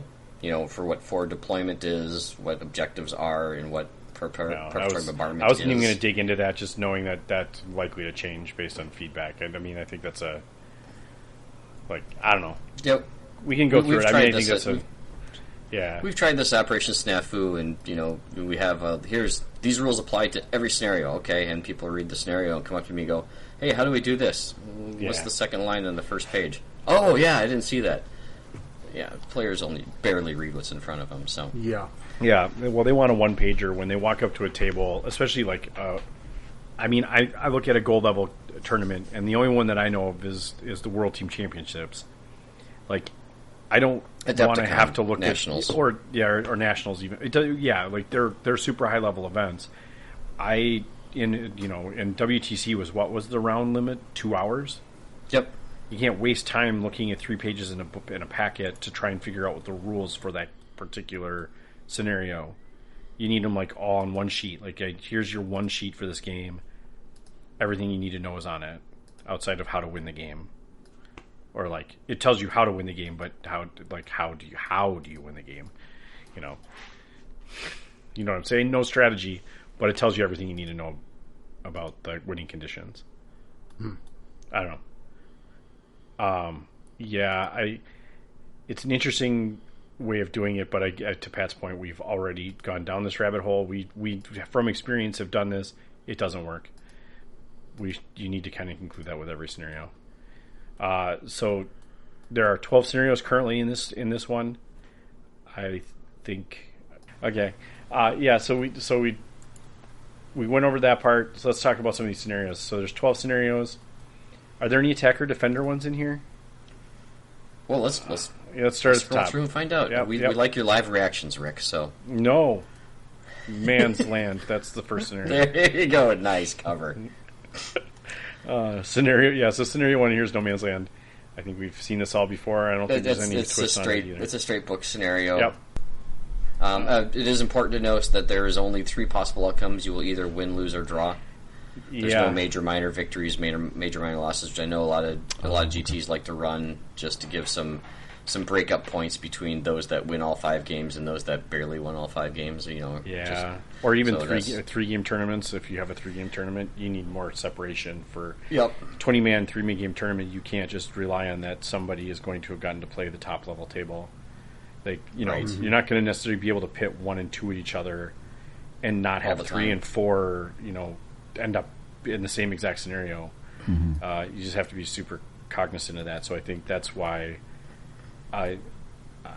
we've been to a lot of tournaments, not necessarily just bolt action tournaments, and like the more points you can separate people by just based on how they win the game makes a big difference. And I think that might be something that they need to look at a little further, just as far as like, I mean, it's nice that you get 3 points for a win, but I think you need to have a little more variance on minor versus major victories. Right, yeah. You eked it out in the 7th turn, or you crushed them from the word go and you tabled them. In some regards, I like that they don't necessarily make it so that you're encouraged to not take your boot off the throat, so to speak. Right? You're not gonna. I'm not saying you're gonna do this because you shouldn't anyway, probably. But you might play a little softer if you know you're winning. Make it a better game for your opponent if that's something that matters to you. But I think that's not something... If you're going for the sportsmanship award, like Jeff always does. That doesn't exist in this scenario pack, as far as we can tell. It does not, no. Yeah. But most TOs do include some kind of sportsmanship award, which is good. It's not a bad thing, but it doesn't encourage you to like level your entire opponent's army if the max you're going to score is 3 points regardless of how well you do. But I don't know. Spiky people are going to be spiky anyway. That's just the way they are. Yeah. So that's scenario 1. We know that one. Yep. Scenario 2. I've met this scenario before. It's meeting engagement. We've been here, done that one too. Yeah, it's like 1 and 2 are in the book right away. And, look at that. Yeah. So if you know your book scenarios, you're already in great shape. And these scenarios are good. Like they're strong scenarios to play, for sure. A meeting engagement is a very good vanilla scenario. Yeah. Yep. I like Absolutely. it. I think that is like No Man's Land is a little bit weird, but the meeting engagement is a very good player introduction scenario. Or I guess it's not necessarily just player introduction scenarios too, but it is a good one to start with. Look at this. Scenario 3, key positions. It's like we're seeing a trend here. Honestly, it's probably one of the best book scenarios for competitive play. Yeah, I would agree. It really is. Yeah. Yeah. It's fun. It has a lot of nuanced strategy to it. Mm-hmm. Yep. And they still got the D3 plus 2, so I mean it's still what the book has. This one, to add a cliche, is one that will separate the men from the boys. This makes me an infant, so... No, it's a good scenario. Because of all the nuance that there is, in particular with the objective play. So, yeah. And the objective placement. So. And does this one have mixed... This one does not have mixed deployment. Shouldn't it have mixed deployment? This one is actually... so in this, there is... Forward deployment is not allowed. Right, but I thought it was mixed ranks, where you can come up from any table edge. No. Outflanking is allowed, but this isn't confused deployment. This is not confused. That's what I was thinking of.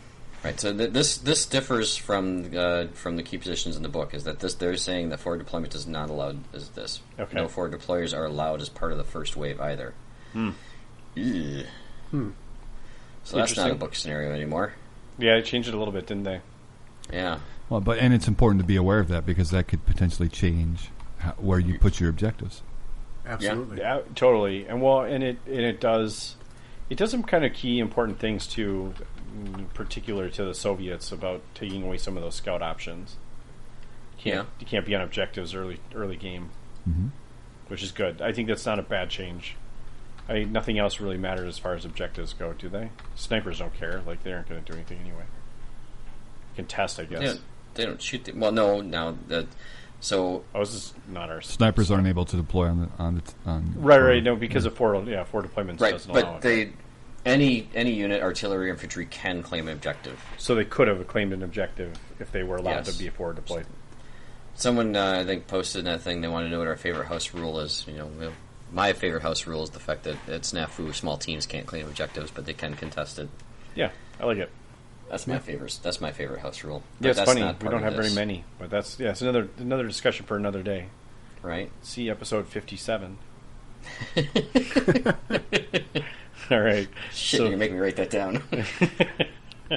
See, okay, so the next one's double envelopment. So scenario 4 is double envelopment. That's the standard of the book. So allowing for deployment as normal. It's There's not my no favorite outflanking, scenario. which it shouldn't be. It's a tough scenario. It really is. No outflanking, no Yeah, it's preparatory not my favorite bombardments, scenario. no hidden setups. Yeah. I think the challenge is that they have this wide community of bolt action players that have been making scenarios for tournaments. Like, how many Adepticon scenarios have we seen? And Right. there have been a multitude of scenarios, like Jeff said, that have been kind of borrowed from other systems or all sorts of different things. Some very creative things that have been meant for competitive play. Double envelopment is not the one that I would have picked personally, but How about the next one, envelopment? yeah, I'm not gonna get angry about Hey, it. but the defender, the defender can can forward deploy. yeah, whatever. Yeah. The attacker can have a preparatory bombardment. I like these. I like these for scenario games. I don't like Yeah. them for competitive games. I'm with Jeff. I think any scenario, any tournament where, I'm going to say this because I think we even use them sometimes, but an attacker-defender scenario should not be in a competitive play format, just because inevitably one side might get hosed by it for whatever reason, because they're not Italians.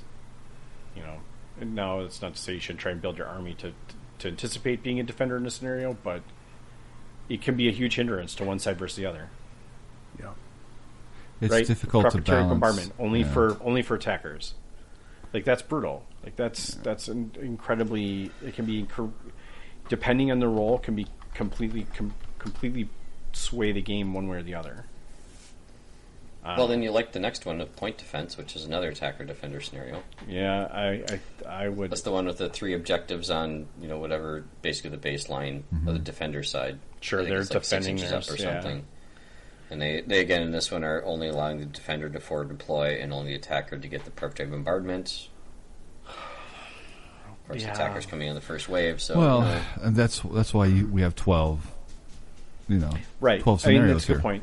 Good point. You can definitely select other scenarios from this set of scenarios to give you. Well, how about another attacker-defender? Hold until relieved. Oh shit! Should have looked at this closer before I said anything. No about forward deployment is allowed. Oh my lord! Well, at least No no preparatory preparatory bombardment. bombardment. Yeah, I'm okay with that. You can outflank, though. Didn't this scenario usually have preparatory bombardments though? I feel like there was. I feel like they. Grab my book. Yeah, I feel like the attacker got to actually prep bombard the defender. The flavor of the scenario of Bug Eater had prep bombardment, if I'm not mistaken. Maybe So- that's what I'm thinking of. Is one of the tournaments we went to had it, but yeah, that's I think they also had confused deployment as well. okay. All right, let's see here. Hold until you're relieved. So Yeah, I tell that to my son all the time when he has to go to the bathroom. You got to hold him, buddy. Don't go now. we practiced this one and studied it, broke it down quite a bit because it was a book scenario for and available for WTC. Yeah, it was one on the list of scenarios for WTC. Hold until relief scenario 10. No, scenario 7. Well, in the I'm book joking, it's scenario I'm 10. Jesus. Sorry, Jesus. I'm just trying to confuse you. So this one did not have confused deployment. Okay. You get the normal. There's no prep time bombardment in this one either. Okay. So basically vanilla hold until you're relieved. Yep. I guess I'm okay with that because I prefer I hate prep bombardments in general. I know some other people do like them. I think I hate that, like when somebody rolls a 1 and the other guy gets it, and basically that just completely can decimate a game real quick.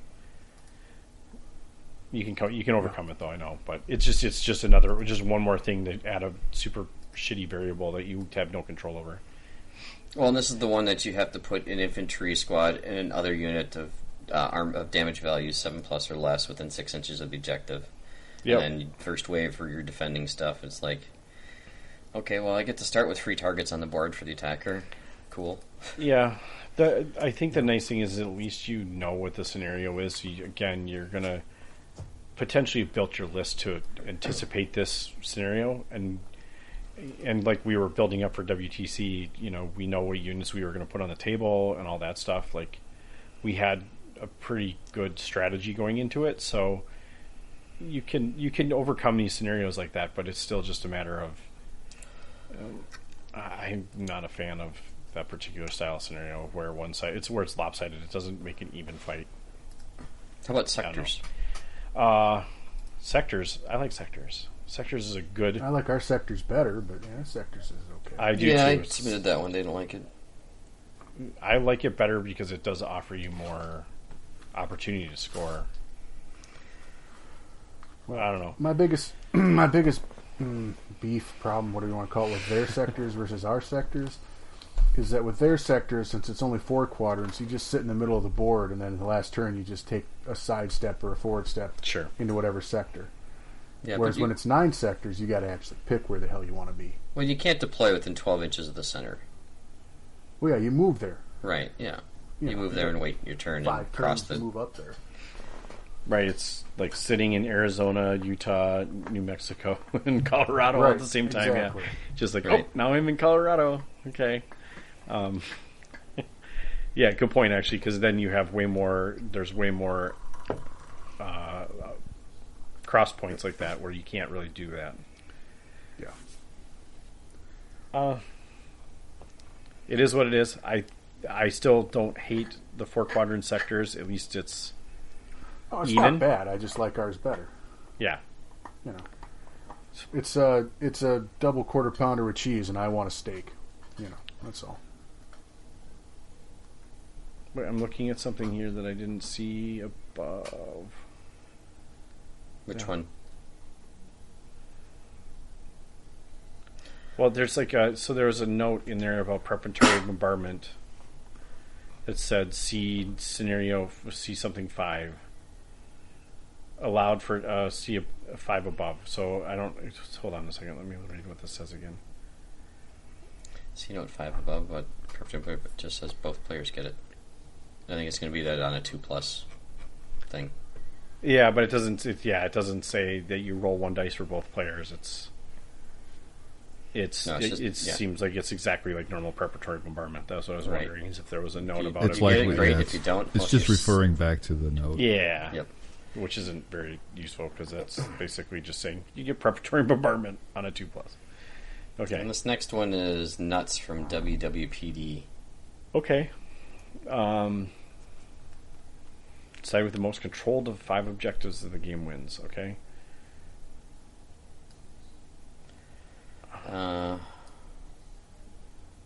It says 5 objectives, huh? Yep, 4 quarters and 1 in the middle. Okay. Oh, yeah, okay. And I think there's this, the one on your sides aren't worth anything, and the ones on the other sides are worth 2. I should not say that. That might be a different scenario. That might be Heartbreak Ridge. Yeah, that's a different scenario. No, it's whoever holds the most objectives at the end of the game wins. Yeah, this is just each objective is worth one objective. Yeah. Sure. So one objective in the middle of the board, and then you take turns placing the next objectives 6 inches away from the table edge and 12 inches away from any other objective. So. Okay. So it's like key positions, but set at 5, and one has to be in the middle. Yep. Okay. So that's that one. Yeah, okay, so this is the one I was thinking about. Heartbreak Ridge is the next one, another WWPD. Well, I mean, but isn't nuts just essentially key positions? It's key positions with set With a 5, set and one number has of- to be in the middle. And one in the middle. Yep. Okay. All right. You'll find a lot of these are a variant of key positions. Which is a good scenario. I don't hate that scenario. I kind of just would rather have nuts than key positions, just from a standpoint of, like, you know how many objectives there will be constantly. Because you always roll 3. I always roll 1. Right. Or so no, I three always objectives. yeah. So you get 3 objectives and I get to place 1. Yeah. It's usually what happens. Something like that. So then Heartbreak Ridge is another one. So there's 3 objectives. There's one in the middle, one in your... It's the table quarters, like the sector is. One in your quarter, one in your opponent's quarters. And, yeah, the one in your side's worth nothing, and one in your opponent's side is worth 2, and the one in the middle is worth 1. So they're So this is diagonal corner objectives, deployment? basically. Yep. Yeah. So it's corner objectives with you have a... Yeah, I would say I know I've played this scenario before. This is a pretty common or pretty famous scenario. It's been around for quite a while, since version Yeah. 1, so... Yeah. This is another Brad scenario. I like it because it offers a new way of deploying. It's the first one I think that's really truly different. Other than, I guess there was the whatever the one you had a couple units in the middle. Hold until Yeah, I'm relieved. trying to remember what that one. Yep. Hold until relieved. Yeah. So I like some variance in deployment. I think it's nice. Yeah. But otherwise, Yeah, it's a good this scenario. one's kind of interesting in the fact that you need to protect your objective while still going after the other ones. Yes. So, While drawing enough of their crap out so that you can get to theirs too. Like, that's the tricky part. Season Hold. Season I think hold. there's another WWPD one. So it's Wow. another objective one. Okay. It's another table quarters again. It's an attacker-defender scenario. Yeah, it's attacker defender key positions Yep. with table quarters. I mean, that's, sure.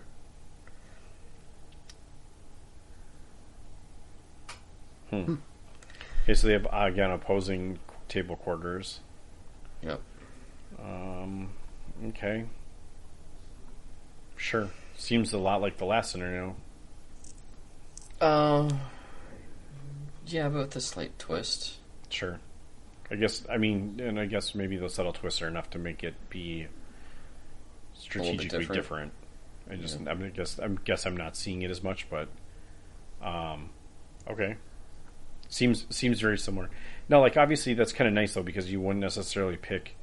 You're not going to pick Seize and Hold and Heartbreak Ridge. You might pick one of them, which is nice. It Right. just gives you one of those scenarios, which is good. Like, to have some of those other scenario types. My favorite one is the next one, though. The timely objectives. Yeah, that's my favorite one of the bunch. So I don't know why. yeah, this is a snafu scenario. That's probably why. That's probably why. Where the snafu had a static. Seemed familiar. Along 3 objectives along the center line, 18 inches, one in the center, and then one on either side, 8 inches away. This one, they twisted it just a little, where there's one in the center, and then players are allowed to place the other 2, or they just all of them have to be on the center line? And no, all of them on the center line, at least 12 inches away from other objectives. So they tweaked this one too. So in this one, you score a victory point at the for each objective that they have at the end of each round, and keep a running total. That's You only measure at the end of the round, so no measuring if you're close enough. no measuring shenanigans.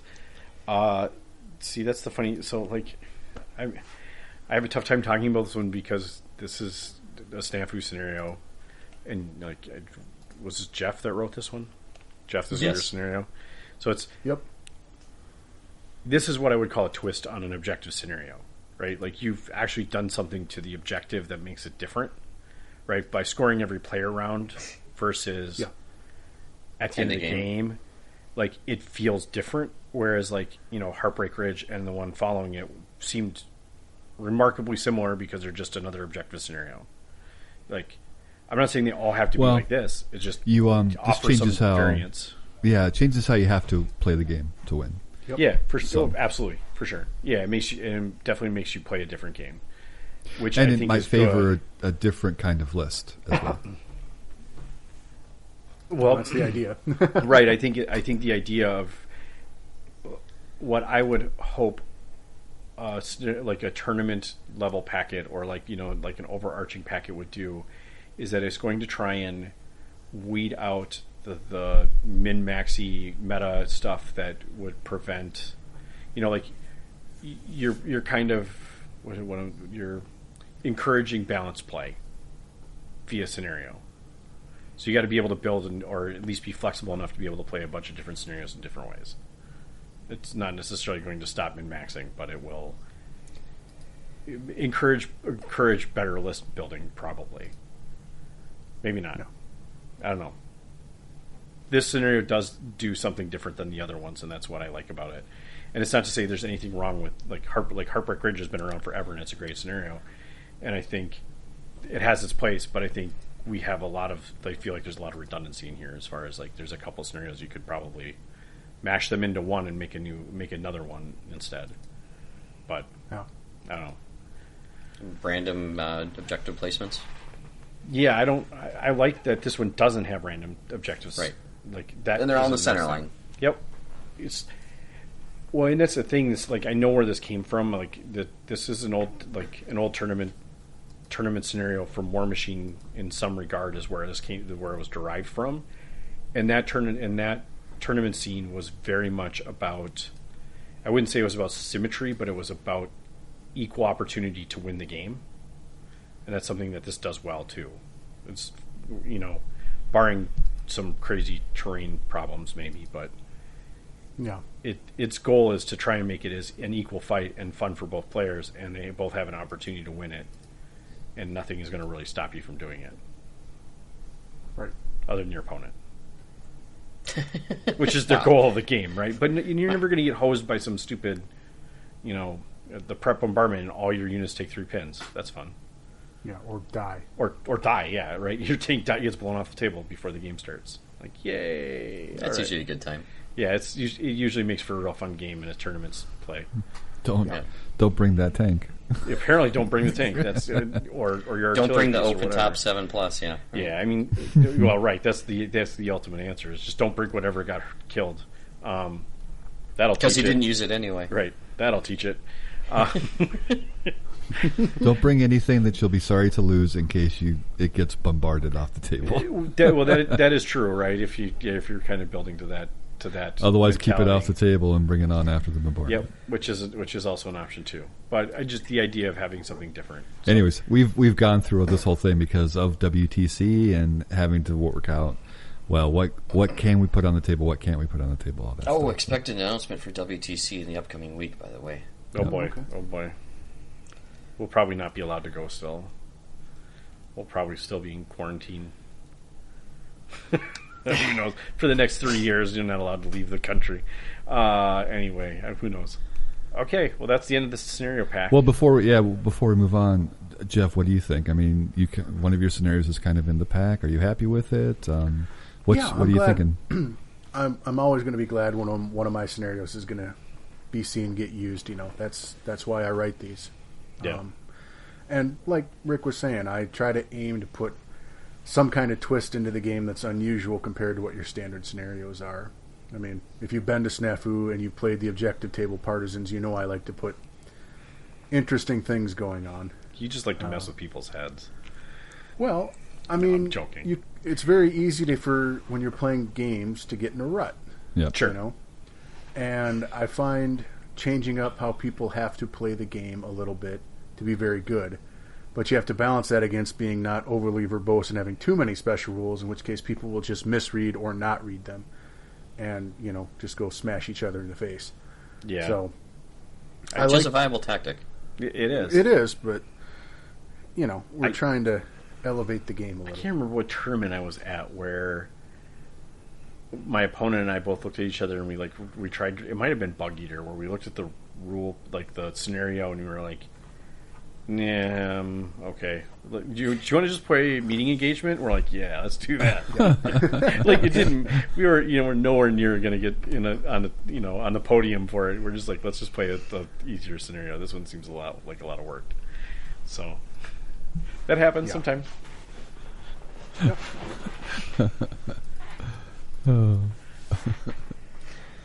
Okay, well that's I like where they're headed.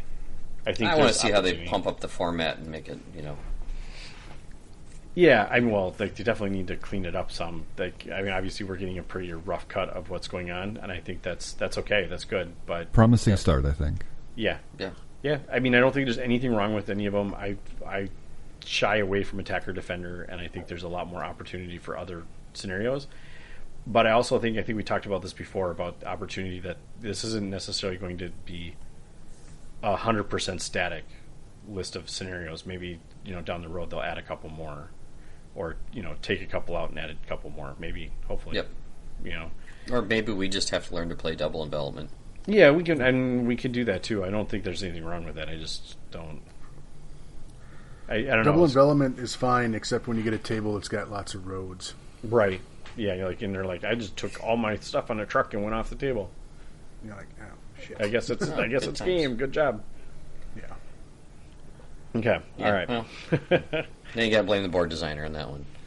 Well, he didn't know double envelopment was going to get played on his board. I suppose. Right. Yeah. You can't make every table perfect for every scenario, unless you want it to be like 40K ETC, and I don't particularly want to do that. Like where every table is exactly the same, and it's very static and very boring. But you do get to. I think the one nice thing about that, if we're going to go down this rabbit hole for 1 second, is that you can play, or you can learn the scenario and the terrain together. So you have some ability to learn terrain where you don't get to do that in bolt action until you're at the table. So there's a lot more variable, which I think is good. Like, it makes it more fun, but it also can be challenging too. Something to be said. Yep. And you said it. I did. You did. Maybe not eloquently, but whatever. Rickly enough. So. Rickly enough. There we go. All right. So now we're going to talk about some theater books, right? Some version 1. Well, the last two that we haven't touched on.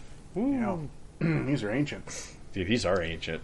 Like they're. I was actually looking at the Osprey website the other day, and you can actually have them listed in order of release date.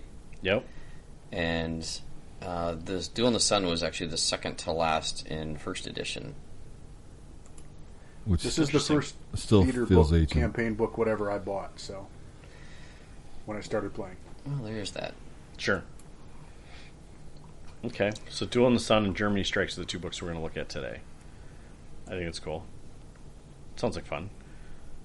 So let's do it. Let's do it. I don't have the books in front of me, although I think you gave me a Cliff Notes version, didn't you? I did give you some Cliff Notes. I did write some up. Dear Lord, you typed a lot of words. Cliff Bar? What? What is it? 14 pages? Whatever. Let your fingers do the typing. Jesus. Oh my God. What are you doing, Pat? You're killing me, man. You don't have to do this for me. It's way more work than it needs to be. All right. Anyway, let's dig into it. So, Duel in the Sun is it Pacific, or is it it's that? No, Duel in the Sun is early North Africa. Africa. Okay. And Italy, and the invasion of Italy. And the invasion of Italy. Okay. All right. Interesting. I actually never have looked at that book. I don't know why. Because I didn't. There's a couple of good spicy meatballs in there. For real? Like Italian meatballs? Like they got some no, there is an Italian unit, but they do have some special rules for the invasion of Italy. And this, I think, is kind of where they spawned the whole team tournament concept, because Okay. they had the rules for the multinational forces, which is what we all know as playing teams, where you have the same side and they have their order dice. Although in these special rules they say that you can have the same color, but they do recommend that it is played by two different players and you do two different colors for each team. So this is kind of the advent of where the team tournament concept came out. So I think that's kind of worth mentioning, because now I believe that is actually in an appendix in version 2 rulebook. But this is kind of where it was first introduced. Okay. And they also first introduced the free French in this one as well. Sweet. And then they had some other special scenarios. They have Geronimo, which is we kind of talked about earlier. It's the airdrop to deploy. They do those.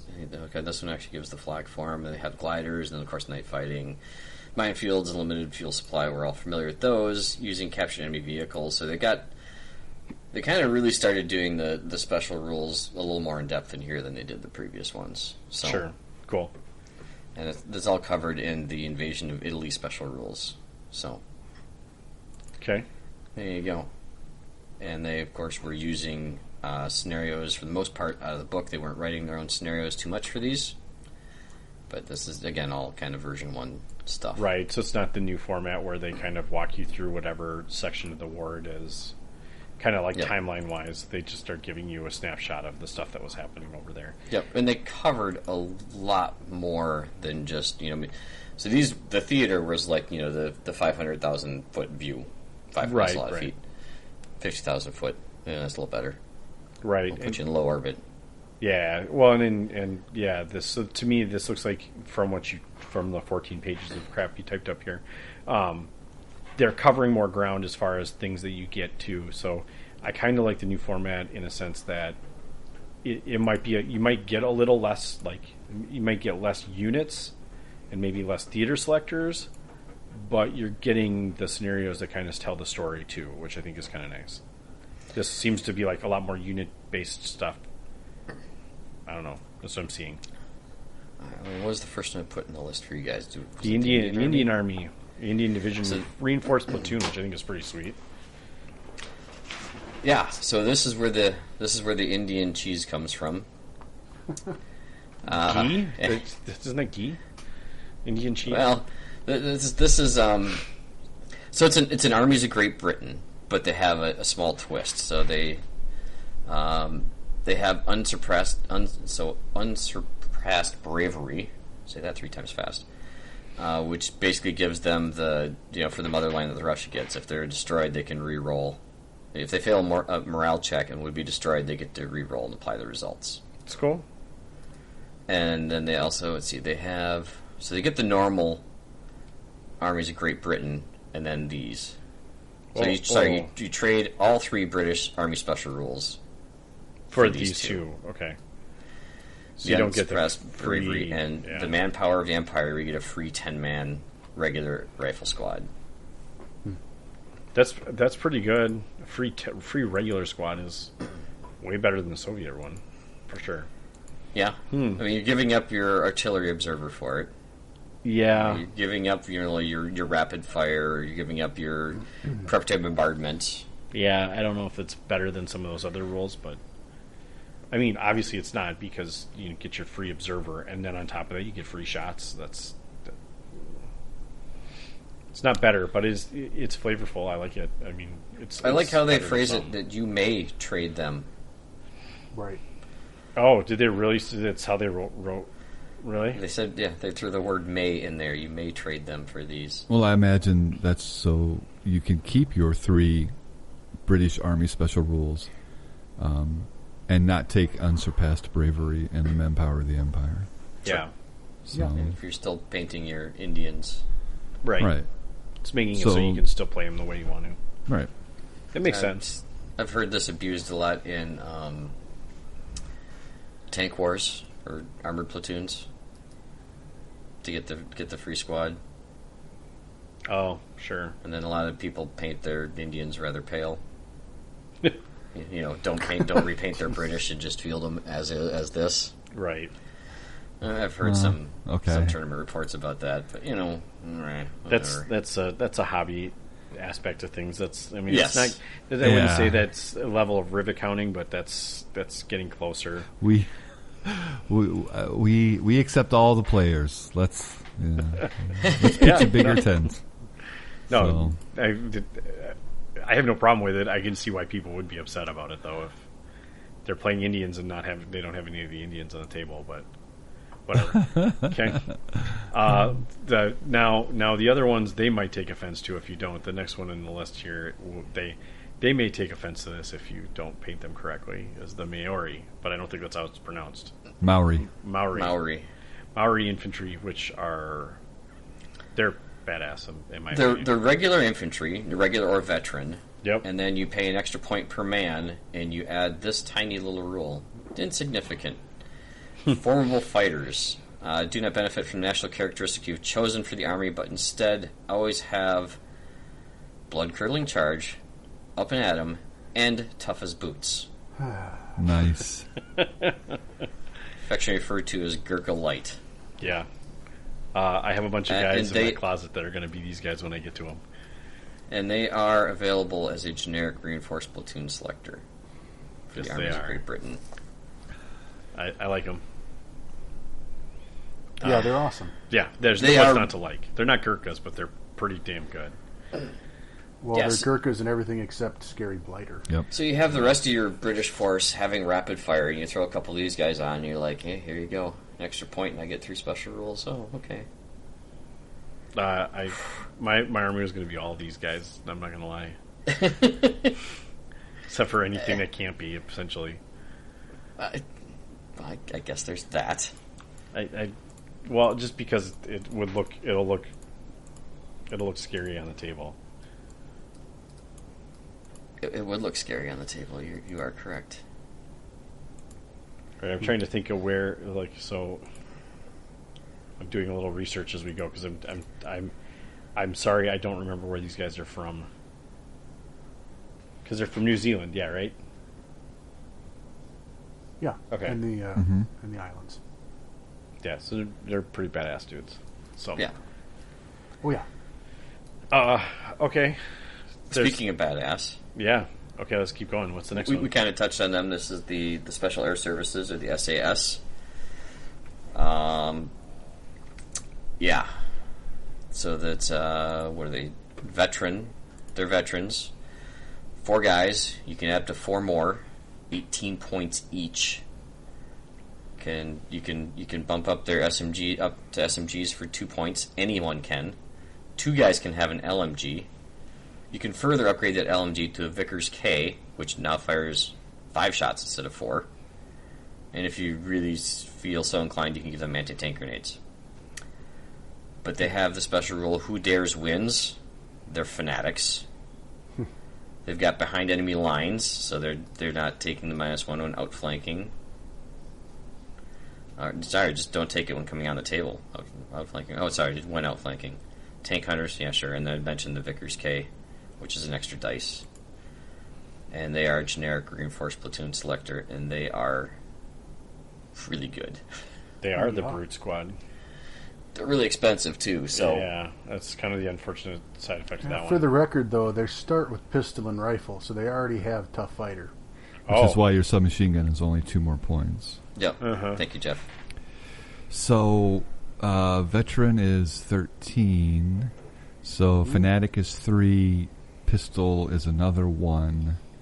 And So then your 17? special deployment rules is why they're 18 points each. So, Yep. Yeah. fairly costed. Yeah, no, it's not that they're not fairly costed. It's just nobody wants to spend that much on it. Oh, we fought these guys. I've played against these guys before. I mean, they're the They're very SAS, good. so there's definitely... There's not a lot of them, but they're hard as hell to kill when Yeah. they hit like a truck. They got Sure. some really great, interesting modeling options because you don't have to necessarily uniform them. They can look very pedestrian, for lack of a better term. Ragtag? Yeah. Okay. I like that they can have the Shaggy? Vickers K. I think that's a cool rule, but I don't know why you would put them on this squad. So, because Flavor. you're going to get this squad up in people's faces and just wreck shit. You're with going to them. SMG this squad and outflank them. Yeah, You put the Vickers K in for flavor. yeah. Because it's historical. Not 2 of them There you go. Yep. for only 50 points. Okay. Because the squad doesn't cost enough yet. Right? Exactly. How many? Yeah, they're 25 with 48. Vickers K. Yeah, so it's 25 with the for the With extra the shot. upgrade. Yeah, that's too much. Yep, but they are pretty badass. Yeah, and hey, not everything can be optimal, and they're still pretty good even at their point cost. They've still got a lot of good rules. There's a lot of wasted rules in there, other than maybe anti-tank grenades. Don't do that. Don't do that. Yes. All right. So now we have armored trucks. Who does this? Command armored truck. Ooh. I printed one of these for Dave. Yep. I think we might have talked about this in Tank Wars too, because I think it's also in that entry. Yeah, I think we did, actually. Yeah, so 80 points in experience, 100 point regular, 120 point veteran. It's a 7+. It is not open topped, and it can transport 10 men, or a light howitzer, light or medium anti-tank, or light anti-tank, anti-aircraft gun. And it is a command vehicle, so if you're playing Tank Wars, you don't have to spend an extra 25 points on it. It's already built in. Yep. Makes it worth it. Yep, it is also a generic reinforced platoon. Cool. So, So then we'll just keep moving along here. The Scorpion Flail Tank. Ooh. I think this has popped up elsewhere too. Yeah. Yeah. Probably in the D-Day book somewhere. Yeah, because it's just It's- got a mind flail, right? Like Yeah. it's Just a medium tank with a mine flail.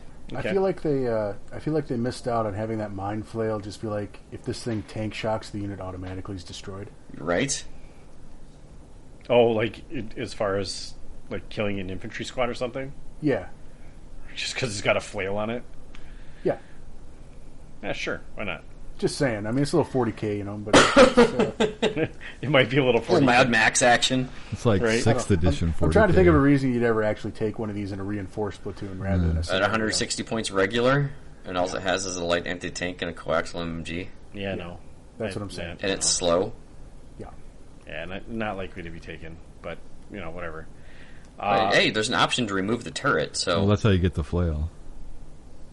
You have to take Oh, it sure. off to get the flail? No, I don't think so. Oh, okay. That would be bad. All right, next one's the Lorraine Schlepper. Everyone loves a Schlepper. We're into German units now. Yep. Well, technically, that's a French vehicle that the Germans took, but sure.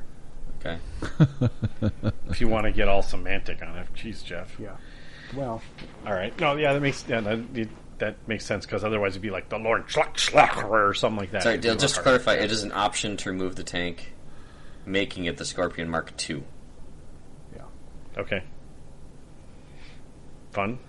I mean, you can get a regular heavy anti-tank gun for, 155 points? The heavy? This is on a chassis, though. That is not the way I would go with that. I would go with the heavy howitzer at that point. Yeah, I mean, you would probably go with the heavy howitzer, but if you were looking for a cheap tank destroyer in a German list, that's a heavy anti-tank gun. Yeah. Armor 7 open top. Yeah, I could see it being used. Although, I mean that's could going to hit save the 40 hard. points Although your and heavy punch. howitzer is probably Yeah. a better return. Yeah. But you could just keep it at 115. A medium anti-tank gunner and medium howitzer is pretty damn good at 115 on a. Yeah, that's a armored great point. chassis. You're right. Yeah. Especially in a meta where you're not necessarily seeing a bunch of big tanks, but Right.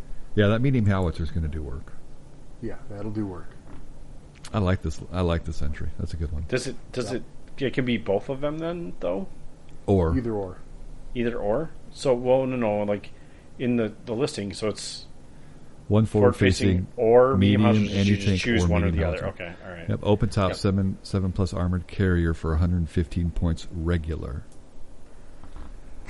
Cool. And then you can That's upgrade great. it to heavy for 40 more points. Does it look good? Because if it looks good, then this is a great entry. It's a generic reinforced platoon selector. We're all- Google yeah. this. Dude, it Everyone looks check it. Looks amazing. okay. Yeah, it looks cool. Sweet. Here, I'm gonna post. Yeah, it this in does look here. cool. Yeah, you can. I can get behind seeing that thing. I Yeah, mean, Warlord even makes one. Oh, that's 15 centimeter. Yeah, That's the heavy. low range. it's low range kind of got a Schlepper. weird. It's got a weird freaking giant ass end of this thing. I think we've actually looked at this before in previous. Look at the. You got to remember, all of that ass end is welded on by the Germans. Right. The original vehicle is just an artillery tractor underneath there. Right. Sure.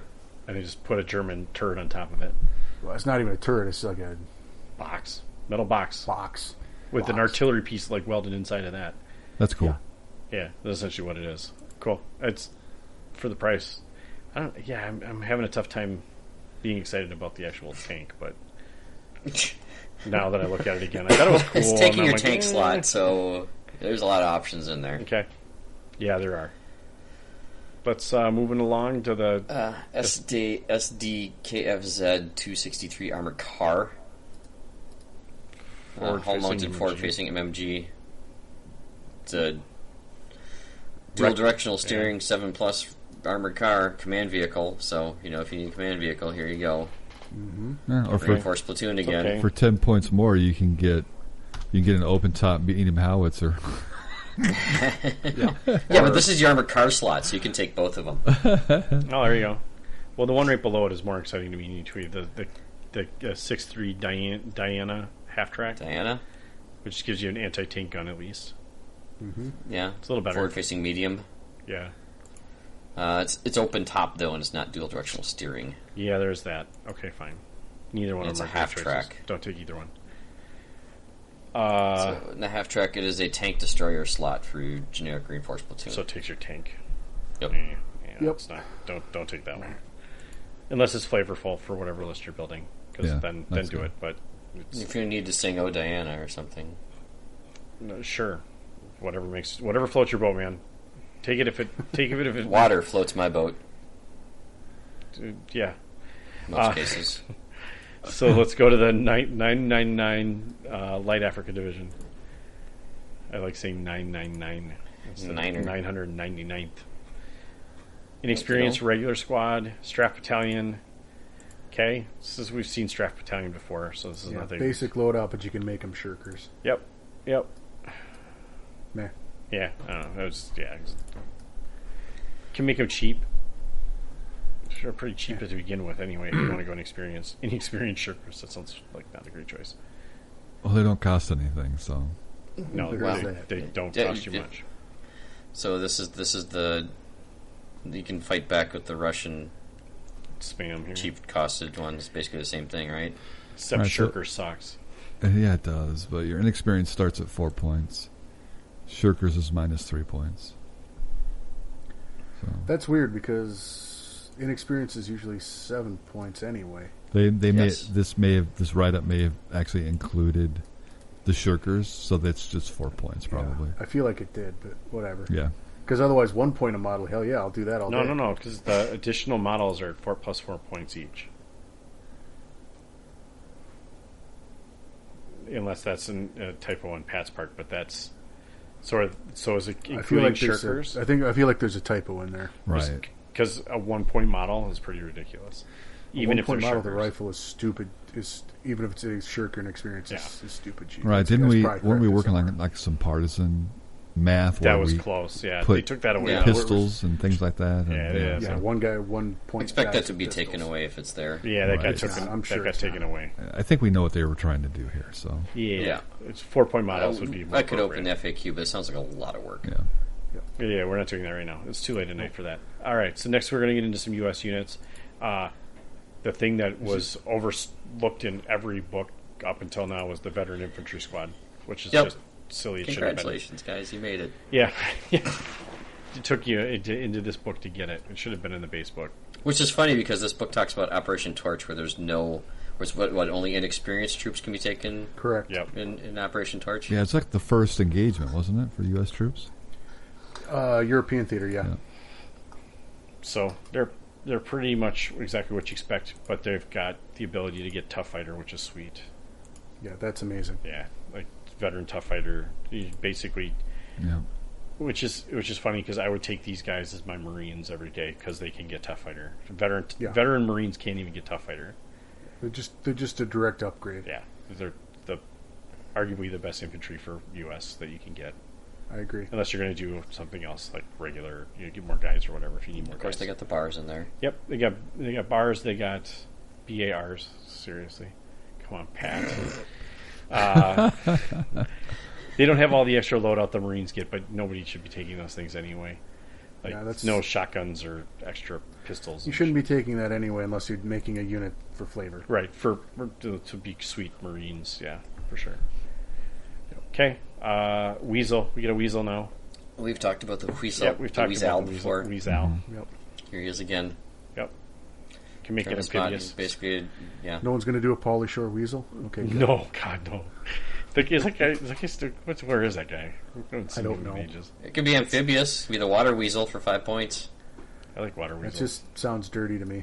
Yeah, it does. It sounds like a... Never mind. Yeah. Sounds like a different podcast. What are you working on, honey? Oh, I'm just painting my No. water weasel. That sounds like our podcast.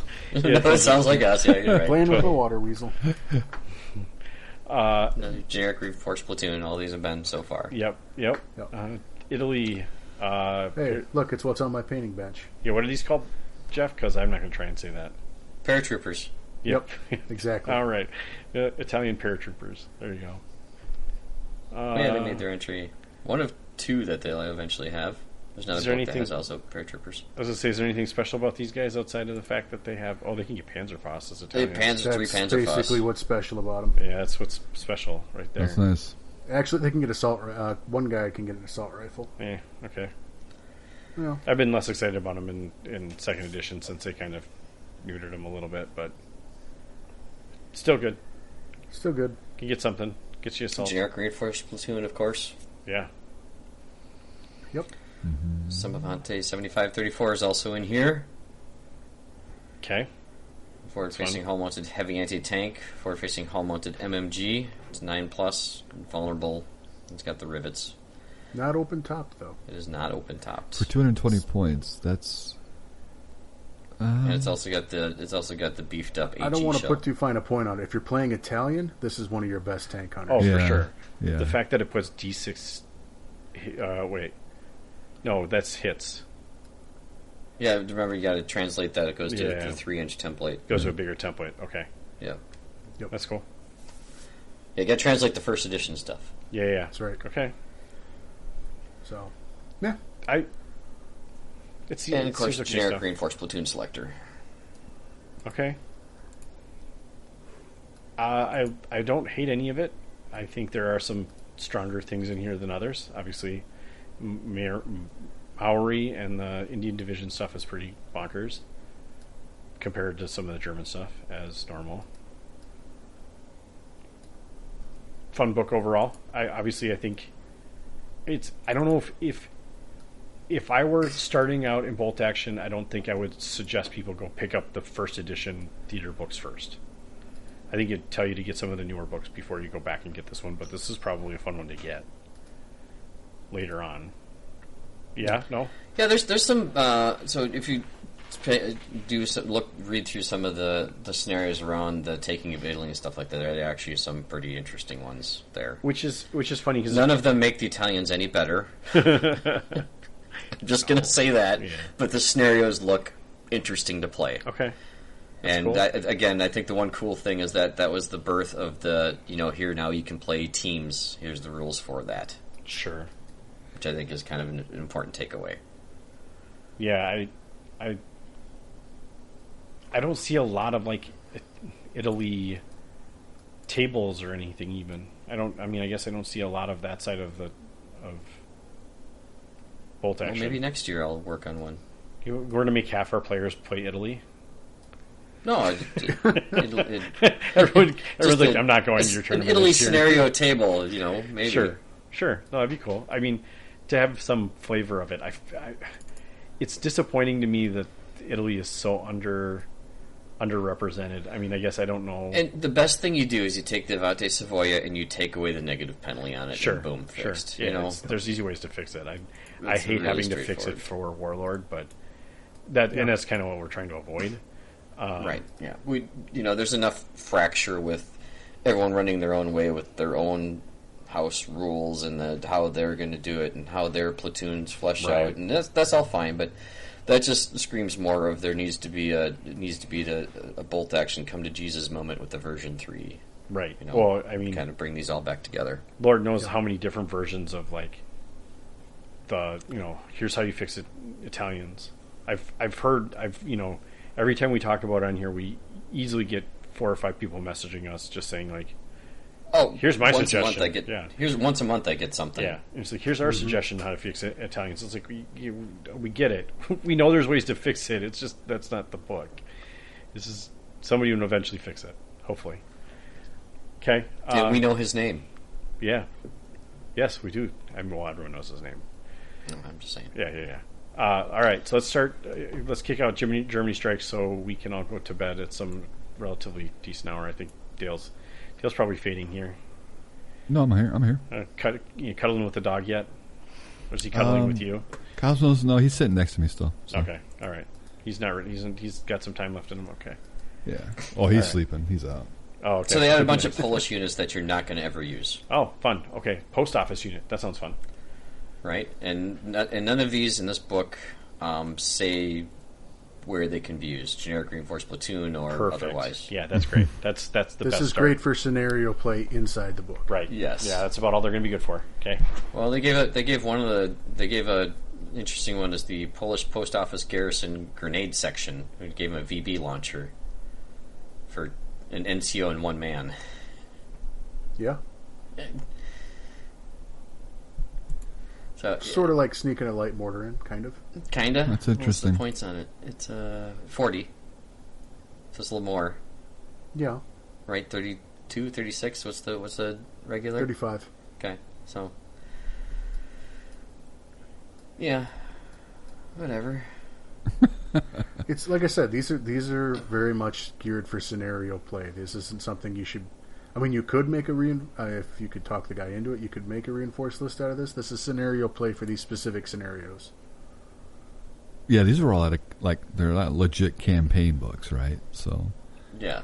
you're digging into that particular aspect. There is one that is actually the Eurosys heavy armored car is actually a generic reinforced platoon selector. I think it's Ursus. Yeah, thank you. Sure, I skipped all the other stuff to mispronounce that one. But it's 90 points regular. It's one turret, low velocity light anti-tank, one turret rear facing MMG, and a hull mounted rear facing MMG 7+ armored car. What does this look like? I'll go through it. You guys look it up. Low velocity, we know what that means. It's only got a +3 pen. It's a recce, but it's got too many jobs. Combining the roles commander gunner for 2 different weapons and loaders altogether means it's hard to do the same things at once. You can only fire one of them, basically. You may fire its main gun or the turret-mounted MMG, but not both in the same turn. But it is an armored car in the reinforced platoon selector. So, line up and grab that one, Polish. Put down your Lancers and grab this. Probably not. What does it look like? It looks like you put a armored shell over a Hummer. kind of. Kind of looks like it almost looks like a modern. Well, I mean, it's not. No, if it's you not put an armored modern, a shell over like an Al Capone car and put a turret on top. Yeah, exactly. 2. Oh, I'm looking at the modern one. Yeah, okay. Yeah, the modern one looks like a Hummer. Yeah. No, this is the old. You got to type in WZ29 to get the right one. There you go. Okay. Otherwise, because I think they call their modern one is very similarly called. So not recommended for 90 points.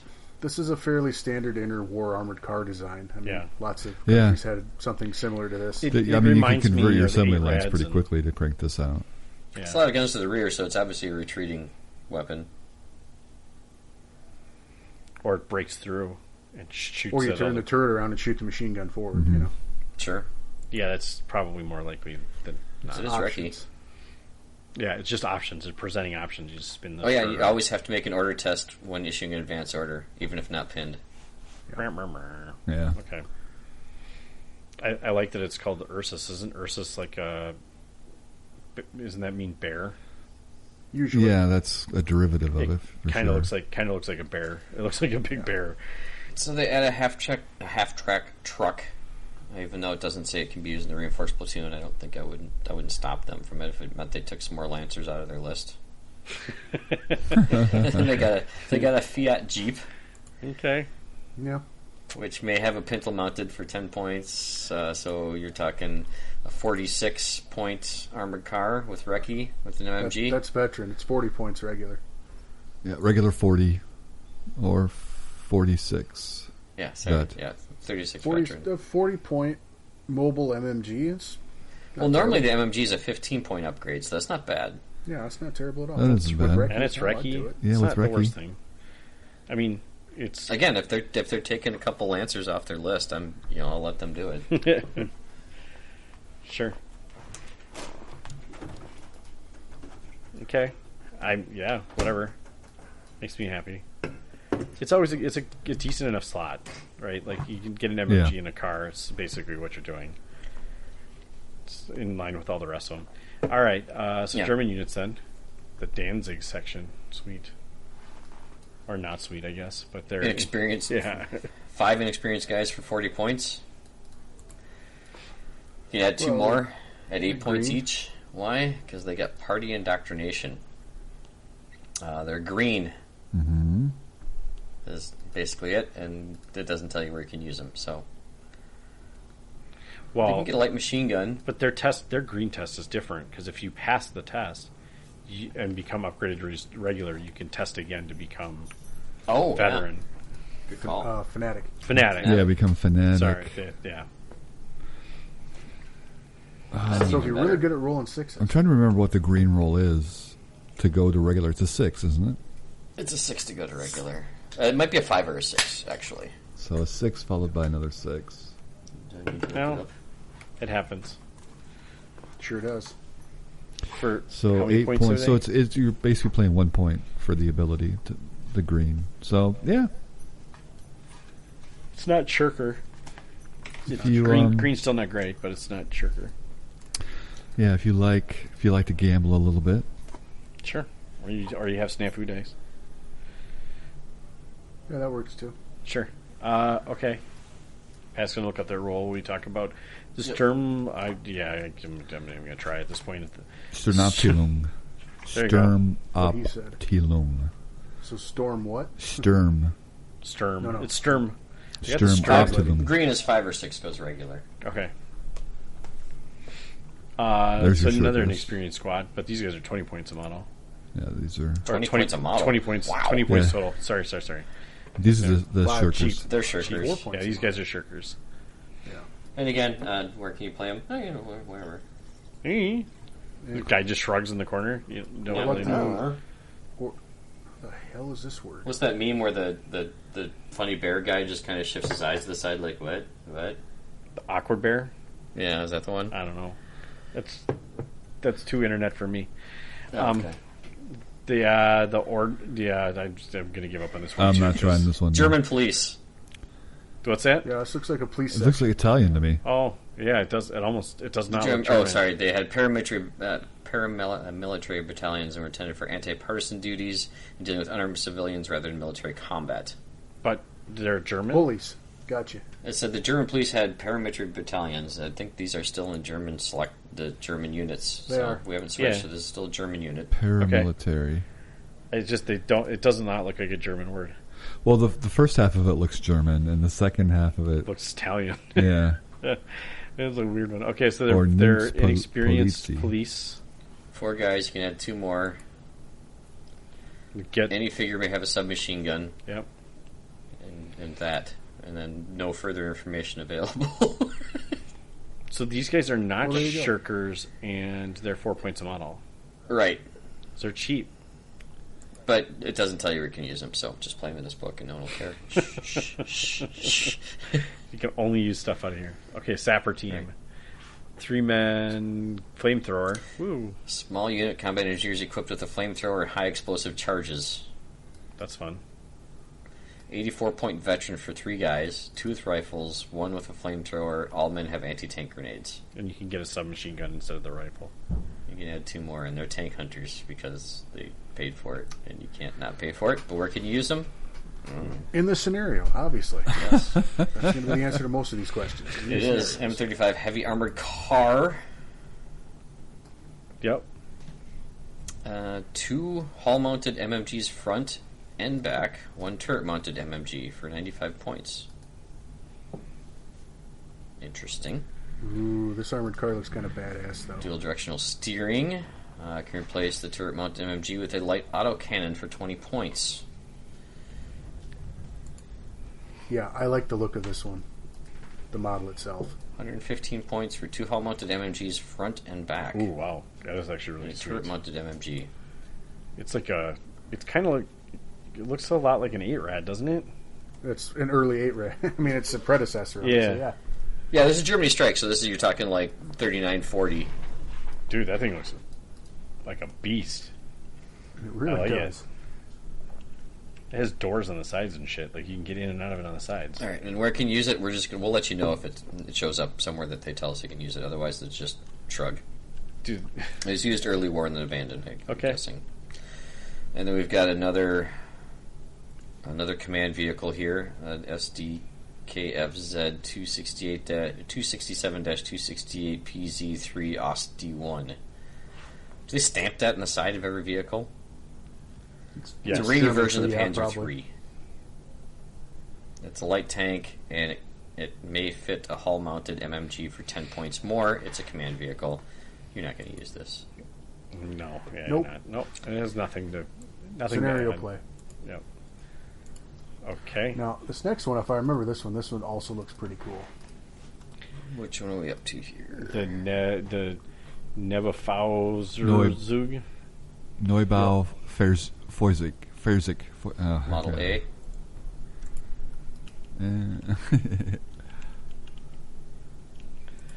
Oh yeah, this is the one I'm thinking of. I love how this one looks.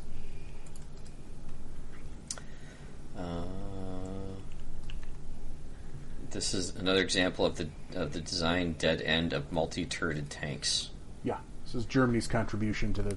112 points inexperienced. It has a turret-mounted light howitzer with coaxial light anti-tank gun. Yeah. 1 turret-mounted MMG covering the front and right arc. 1 turret-mounted MMG covering the right and left arc. Huh. It's an 8+ light tank. Option for Model B to convert light howitzer to medium howitzer for 20 points. Special rules, coaxial cannon. Tanks with 2 coaxial heavy weapons and a single turret may only fire 1 per weapon. They fixed this in version 2.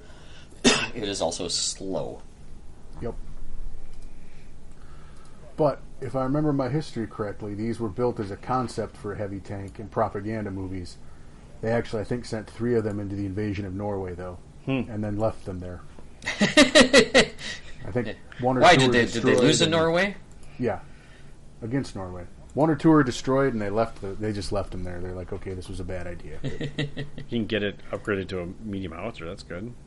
Yeah. Oh yeah. This is an interesting looking kit, actually. Is it the one? So, am I looking at the right one? It has like 3 turrets on it, Yeah. essentially. Yeah. Yep. It's got 2 like low-profile turrets and then a bigger one on the top of it. Yeah, it's Bizarre. bizarre. I mean, somebody really thought multi-turreted tanks was going to be the next big thing. I'm still not sure why it wasn't. Why wasn't it? What happened? What was the reason behind that? Logistics are a bitch. And I Sure. imagine more turrets leads to more malfunction. So Yep. Okay. All right, Jeff, you remember earlier in the episode I told you that I could find something that would make you want to play Norway instead? Yeah. Let's talk about the Danish army list. Is that in any of these books, or is this just this thing we want to talk about? This is in this book. Okay. So This is in Germany Strikes. So this is an actual army list. However, you know how most every other army list begins with talking about the army special rules, their reinforced platoon. Yeah. They don't have those. So they got nothing? they have no rules, special rules. So they don't have a reinforced. They don't have a reinforced platoon army list. All they have is 2 theater platoon army lists. Okay. And each one has separate special rules. And I was emailing both Paul Walker and John Russell about this. Paul said he was going to get back to me because he thought he had more, but John's take was, they were in the war for what? 2 hours. Days? 6, 7 2 days? hours. 2 hours? So hours. they didn't have enough to actually form a cohesive reinforced platoon list. So here's what they had. All right, let's go. But we'll go through it first. They do have officers. They have 2nd lieutenant, inexperienced or regular, 1st lieutenant, inexperienced or regular. They've also got Captains and majors, also an experienced regular, and they would be the same normal HQ that you'd find. The officer can be accompanied by more men, up to 2. They have a medic, regular. Hey. So that's good. They even have a forward observer. Artillery. Artillery for Artillery. Yep. Yes. Okay. Sure. Yep. They have infantry sections and teams. They have inexperienced infantry. So, what you'd expect out of that, although one of them can have what's going to be basically an LMG for 20 points. Mm-hmm. They also have an experienced infantry section, and the note right below that says these should be selected sparingly. Sure. And it's a 5 to 11 man can get an LMG. The NCO can have an SMG. This option should also be used sparingly. Mm-hmm. They have a cavalry section, so that's cool. Gotta like cavalry. They're regular 60 points for 5 guys, and you can add up to 7 more. It's got cavalry carbines, as you'd expect. Thank God they have a medium machine gun team. Only an inexperienced, though. Mm-hmm. They have a medium mortar team, also only at inexperienced levels. Is there actually 5 men on that medium mortar? Yes. Yeah. Wow. Okay. Okay. 5 men who aren't sure what they're doing. They're I do they like can to add get a spotter. Yeah. As we know that debate, you can have them, they just can't make use of them in second edition. Yep, that's right. They got light artillery, also inexperienced. You can also add a spotter for that again too. You can also add a gun shield. Oh, sorry, it does come with a gun shield. Comes with a gun shield. Okay. They have medium artillery, also inexperienced, and can add a spotter. They have heavy artillery, also inexperienced, but can still have a spotter. They've got some anti-tank guns. So they've got basically inexperienced or regular autocannon. No. They've got a light anti-tank gun. Yeah. Okay. And that's still also can be regular and experienced. Yeah. They've got some anti-aircraft guns, regular and experienced for another light autocannon there. They're getting there. They've got some armored cars. The Landsberg. The Lynx. Yeah, the Landsberg Lynx. So 120 regular for a turret-mounted light autocannon, coaxial MMG, forward-facing and rear-facing MMG, dual-directional steering. This looks good. I like this one. This is like their creme de la creme here. Yeah. Okay. They've also got the L-180 heavy armored car. It's a 6-wheel job. 105 points regular for a turret-mounted light automatic cannon, coaxial MMG, forward-facing MMG. Recce 7. Kind of like that one too, actually. And let's talk about their tanks. Okay, we're done. Yeah. Transports and tows. They've got some utility cars here that can carry 3 guys, and then they got a truck that can carry 12. Yeah. Okay, that was all their units. Now let's talk about how you can even use them. So their first theater selector is the Danish Army. The Danish Army has reinforced. So the Danish Army reinforced platoon consists of 1 lieutenant, first or second, 2 inexperienced sections, plus 01 captain major, 01 forward artillery observer, 01 medic. Additionally, 04 infantry sections between inexperienced or experienced or cavalry, Yeah. 01 MMG, 01 mortar, medium mortar only. Mm-hmm. They can take 02 guns from artillery, Yeah. 01 on the armored car, and 01 transports per infantry. And now they have their special rules for the theater selector. Uh-oh. Confusion. Danish units were without orders when the German invaded and uncertain whether to fight back or not. The opponent may make a free run move with D3 units on the first turn before an order dice is drawn. Jeez. Meh. So, and here's their big one. Waiting in ambush. Danish units may start the game hidden with ambush orders. They may not fire opposing units making their D3 their free first turn runs. Yeah. Okay. I would gladly play this over the Norwegians. I don't know what you're talking about. Okay, all right. I actually kind of agree with you. To go back for a second, does their MMG team have 5 men as well? It's an excellent question. It says in your cliff notes here, it says they do, but It's possible. MMG, yes. NCO and 4. that actually makes it interesting. Yeah. Okay, For 35 so they've points. got That's they've pretty got So one hang on. more. So that MMG team, was that a regular MMG team for 5 men? inexperienced. Inexperienced. 35 points gets you 5 dudes. That's right, because they're all inexperienced. They're Yeah. weapons teams. Okay. You only They've get got one other. They've got the King's Own Yorkshire Light Infantry. Interesting.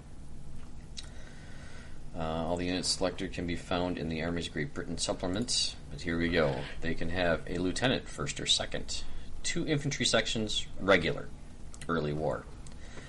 Plus, they can have a captain or major and a medic. Where'd the K come from?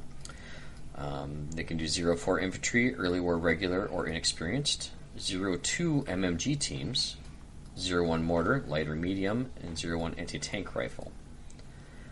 0-1 light anti-tank gun, and 0-1 transport for infantry, and 0-1 tow.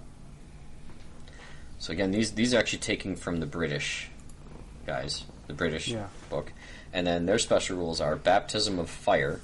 British units in the following selector are just as described in Army's Great Britain. However, they must choose the rapid fire national characteristic and cannot be purchased as veterans. In addition, the following rules replace the bombardment and artillery support Army special rule. Resolute. British infantry were resolute in defense if a British infantry or artillery unit that was treated as in cover when an enemy fired at it, it suffered enough casualties to cause a morale check. The unit benefits from a +1 morale modifier for the check. So they're getting a little better. And then they've got the sticky special rule. British infantry and artillery tended to get separated from advancing armor.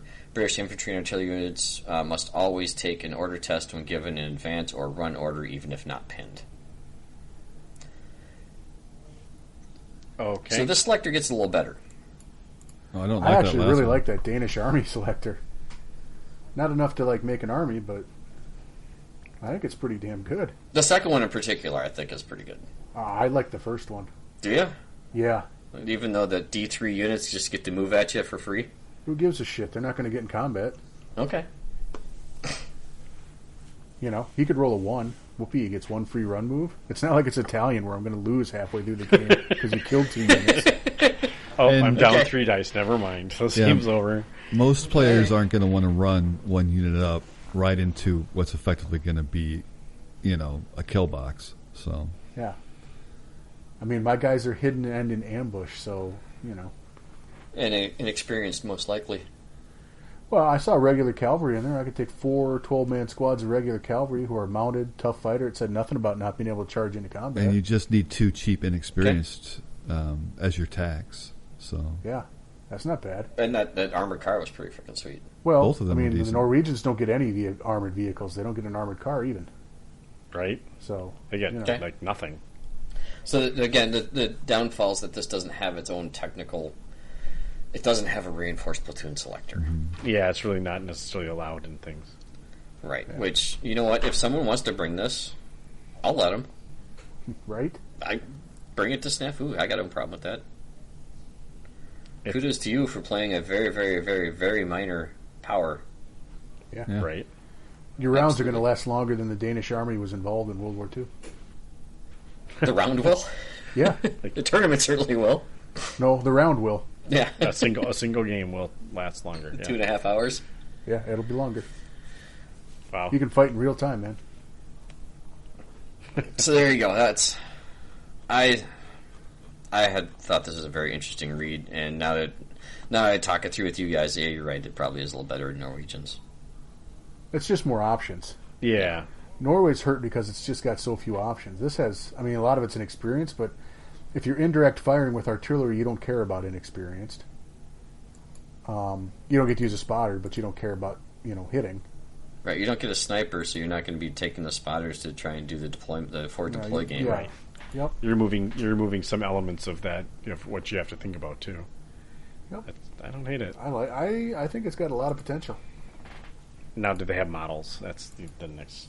No, but, the world's evolving. Maybe we'll get to see models at some point. yeah, I'm sure maybe we'll see some. Oh wait, no, there are some that exist. There you go.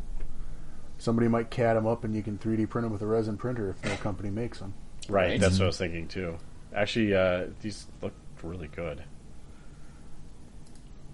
Oh, there's this Kickstarter. All right, so and there's also, I left this off the Cliff Notes, guys, but there's a generic Allied Norway Defense Force here. This is a general-purpose Allied selector for players to use when creating their own scenarios that consist of Norwegian, British, Polish, and French forces. Use the armies of Great Britain and the armies of France and Allied supplement. Use the generic reinforced platoon selector from the core rulebook. The unit choices should be given the following restrictions. Headquarters, officers, medics, artillery, forward observers, may be British, French, or Norwegian. Forward observers not permitted. Allied air cover was woeful. Infantry, British war regular and experienced. French regular and experienced. So they kind of give you... They're kind of building you an option for, well, not Danish, but... Something else. Yep, so they're kind of giving you a... But this book was already out. Why'd they have it? Why are they adding it in here? I don't know. Interesting. So they're giving you anti-tank rifles. They're adding in some more British and French early war options to them. But none of them can be veteran. Yeah, that's a thing. So, Early war, that's pretty common. yep, and they give them the field craft, which is kind of cool. That's the basically ignore terrain for your first move of the game or something like that. Yep. There's something like that. And then, of course, they also give them communications breakdown. And as you mentioned, Baptisms of Fire, which means no veterans. So, Well, that's some the thing. fun just snuck in the back of the book there, just because that's what they do. Sure. All right, then I know what Jeff really wants to talk about. Yes. What does he want to talk about? The main reason why I think this book is really worth getting. Yep. 110%. Yep. Go ahead, Jeff. Choo-choos. Oh, the trains, yeah. Armored trains. So this has got all the rules for armored trains in it, which are very fun to play in a scenario. You can have... you want me to go through the... Go ahead. Well, I mean... You do this part better, Pat. Come on. Do it, Pat. Somebody do it. Let's go. All right, hang on. I'm trying to find it in the actual book. I don't want to miss anything that I just gave you guys the So if you notes didn't for, understand what choo-choo was, it's trains. This has armored trains, which is fun. Unless you're Jeff and you can't Can't get it to come on the board. But, Right. You know. Yeah, that was an epic fail on your dice's fault. Yes. I believe it was the chair's fault and it got properly dealt with. No, I just got in my way when I moved fast. The first time Jeff has ever moved fast. Well, All right, understandably, when you put all your points in a train that doesn't show up Pretty much. till like turn 4 or whatever it was some There we insanely... go. Armor trains. Yeah. All right, so movement. For purpose of movement, we needed to find the new type of unit, the train. Consists of a number of wagons, in quotes, that are attached to each other beginning, and obviously they have to move on a track. Onto any railway wagon moving on to a broken line is considered to be destroyed. Trains move the same speed as wheeled vehicles, but there is no reverse. Each direction is forward. Wagons with the unpowered special rule cannot move unless they are part of a train that includes at least one functional powered wagon, aka a locomotive. For those of you just catching up on the trains and how they work. Train movement is complex. No, it's not. It's a straight line. So the above rule is a simplification. Steam trains can move rather fast, but would not do so in a combat zone for fear of derailment. Front wagon has hit a mine or a section of the damaged track. Heavy gun wagons normally would be stationary while firing. So we've got the armored engine. An armored steam locomotive would be normally unarmed. 15 points regular, no weapons, damage value 6+. Oh, sorry, it says armored, but it's not very armored. It's not armored yet. It'll get armored in a second. Soft skin, Right. yeah. So soft skin damage plus tow may tow or push other rail wagons. Thanks. May increase the armor to 7+ for 35 points. May go up to 8 points for basically 55, bumping it up to 70. Well, They are 21 armored points. all around. Flak and rear pen modifiers do not apply. However, hits from the top do benefit from the normal +1. Oh. okay. There's your engine. Now your flat car. 10 points regular. You can stand 10 men on it. Okay. Have fun. One armored vehicle, one armored car, excuse me. Okay.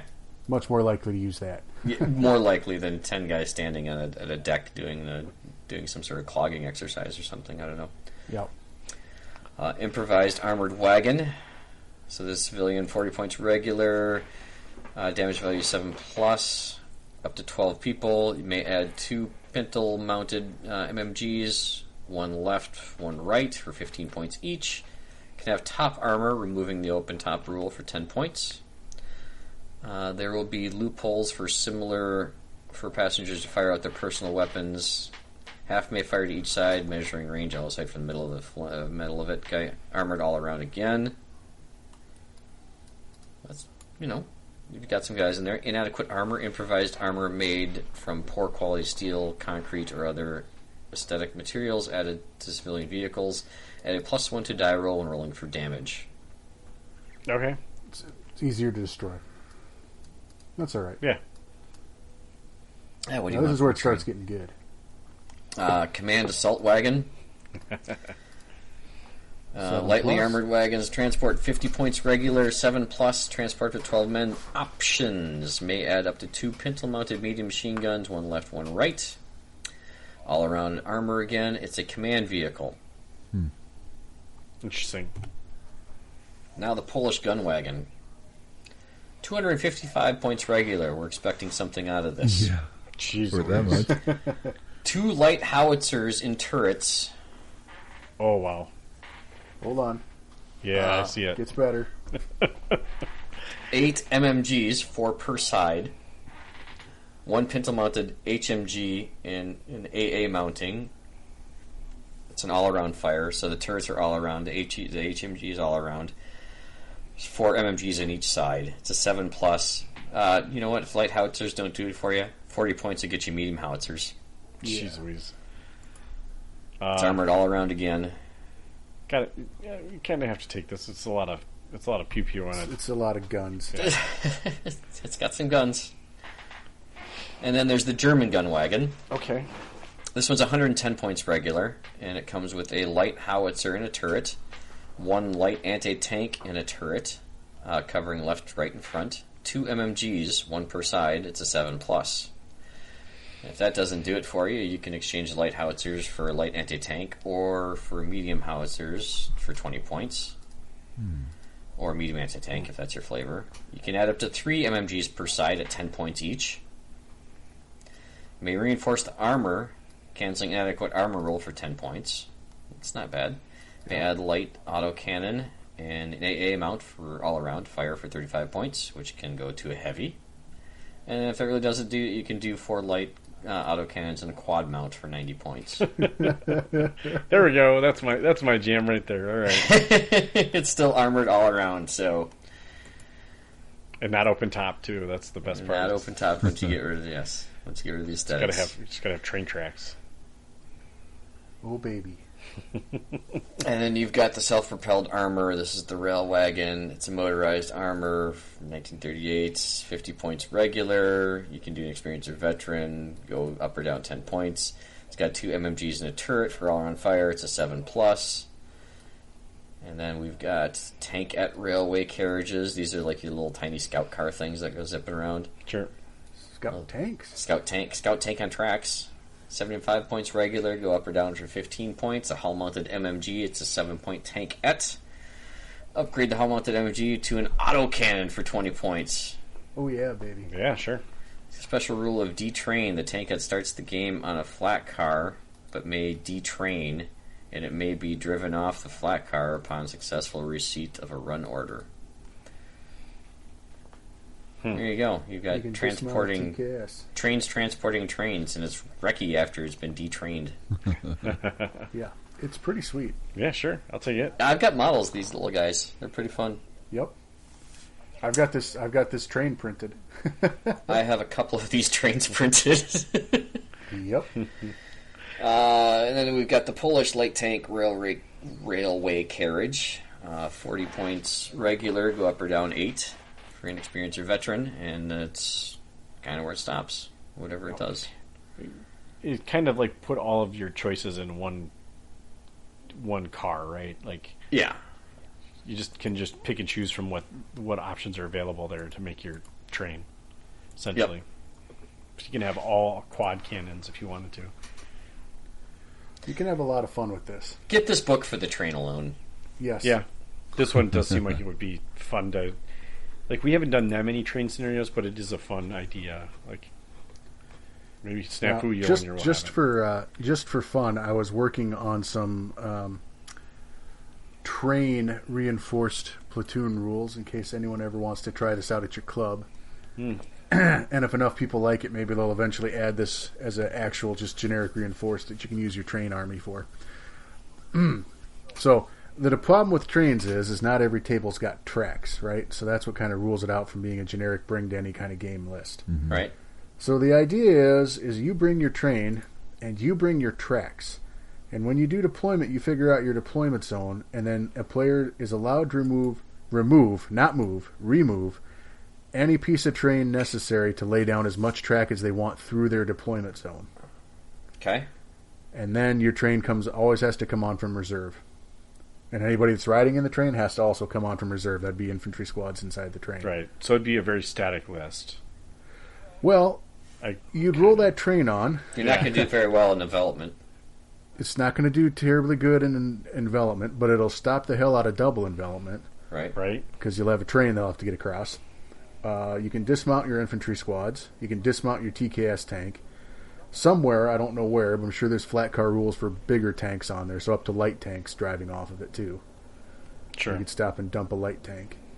And then it's not a terrible list. It's a mobile. You got the gun wagon with artillery support. It's pretty solid. That'd be cool. Yeah. I like it. I don't think it's going to win a lot of tournaments, but hey. No. And if you can really sweet talk your TO, if there are train tracks on the board, you can just have your train use those, no matter where they go. I was just thinking in my brain, like, which operation Snafu is going to have a train track on every table, and we're going to allow people to bring trains. Well, quite a few of our tables have tracks. I know. That's what I'm I'm going to have at least 2. Yeah. You know. I think if you could do it on every table, it would be a viable option as far as like another way to play. I think that's interesting. It'd be fun. Yep. But yeah, the train rules are great in this book. It's worth picking up purely for those. Cool. I like it. So, and there you go. That's Germany Strikes. That's the whole book. That's the whole shebang right there. Okay. Well, we've given you roughly 2.5 hours of enjoyment or pain. I don't know which one. You can decide for yourself. Maybe. I don't know. We thoroughly enjoyed ourselves. You don't expect another episode before the new year, I presume. So yeah, that's Germany Strikes. Jeff, if you had to pick, would you suggest Germany Strikes over Duel in the Sun? I feel like Germany Strikes has more stuff. Ooh. That's actually tough. I mean, they both have their virtues, so I don't know if I could write. I don't know. That's a good point, actually. There's some good stuff in Duel in the Sun, too. Mm-hmm. So the thing about Germany Strikes is if you're going to start with the beginning of World War II, at least the European-centric part of it, I'd grab Germany Strikes. But if you want to just dive headfirst into the war, then pick up Duel in the Sun. Okay. I know that's not a great answer. They're both worth getting. Yeah. They are. Sure. I mean, it's with every book. They all have some redeeming value, so... Mm-hmm. Well, Duel in the Sun has the weasel again, so, you know... It's got the water weasel, for sure. Yeah. And it's not Pauly Shore swimming in a pool. Someone had to do it. Yeah, great. That's the grossest. Someone had to do it. Someone's the grossest sound in the world. Thanks for that. Yeah. Anyway, thanks for enjoying. Well, I've already said all this stuff. We, hopefully you enjoyed it. If you didn't, too bad. And I'm sorry. Have a happy holidays. Merry Christmas from all of us. Stay safe. We will be back in the new year for sure. Yep. For sure. with all new resolutions that we might achieve? Probably not achieve. I think I will just avoid making resolutions. My resolution will be to not make a resolution. Well, there was one of the posts asked us to do kind of like a checklist or a bingo board or something like that. I know Juggers did one last year. Maybe we'll come up with a Snafu bingo board. Oh, there you go. Just use it out throughout all of the year. That would be kind of cool. I think we can finagle that. Oh yeah, graphic designy stuff. Should we make it that they have to make their own board though, so that it's unique to them? Well, we can give them an example, I suppose. Right. We give them all the squares and the things that have to be in it, but they're going to have to. We'll talk about how we can do that. I think there's some interesting. We'll come up with something. Yeah, we can do some fun stuff with that. Yeah. Right? Cool. All right. I don't know what the music is going out either, but thank you again. Happy holidays. Pat, lead us out. This is Snafu. Merry Christmas. Over and out. Ooh, got a Merry Christmas in there. Good night, folks. Night. Good night, guys.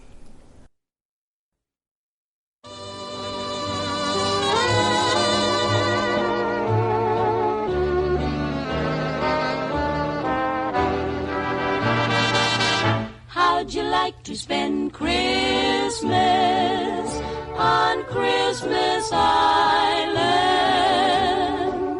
How'd you like to spend a holiday away across the sea? How'd you like to spend Christmas on Christmas Island? How'd you like to hang your stocking on a great big coconut tree? How'd you like to stay up late like the islanders do? Wait for Santa to sail in with your presents in a canoe.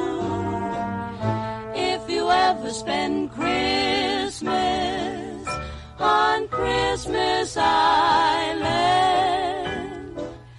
you will never stray, for every day your Christmas dreams come true.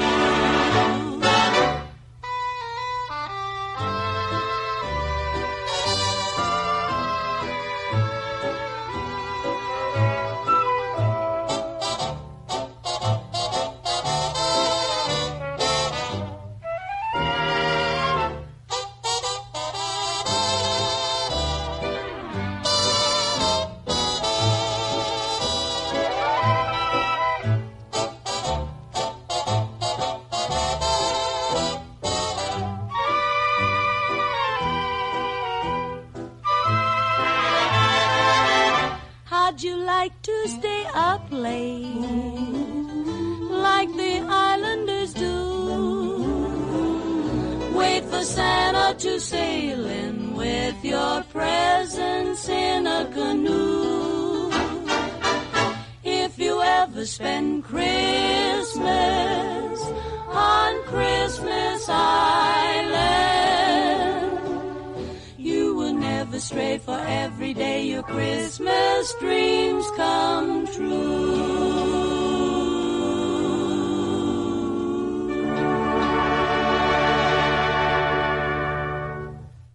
So, Cool. All right. I don't think get to those anything else. questions just in case we want to address them on the fly. Is Geronimo the Geronimo? Oh, one more time. One Mo? more Yeah, time. I just said it. Yeah, I had to say it right. Well, that's There's what our I'm saying intro. now. Geronimo. There we go. Geronimo. Is that the drop? Is that the drop the dice mechanic? Yeah. I could probably just click on the link he's provided us. Yeah, because they also talk about Redirect direct it, gliders yeah. and stuff like that. See, combat jump. I don't know. Is it more fun when you guys read it live and go through it, or all these? what went well? Yeah. Yep, about as well as normal. Yeah, That's good. I was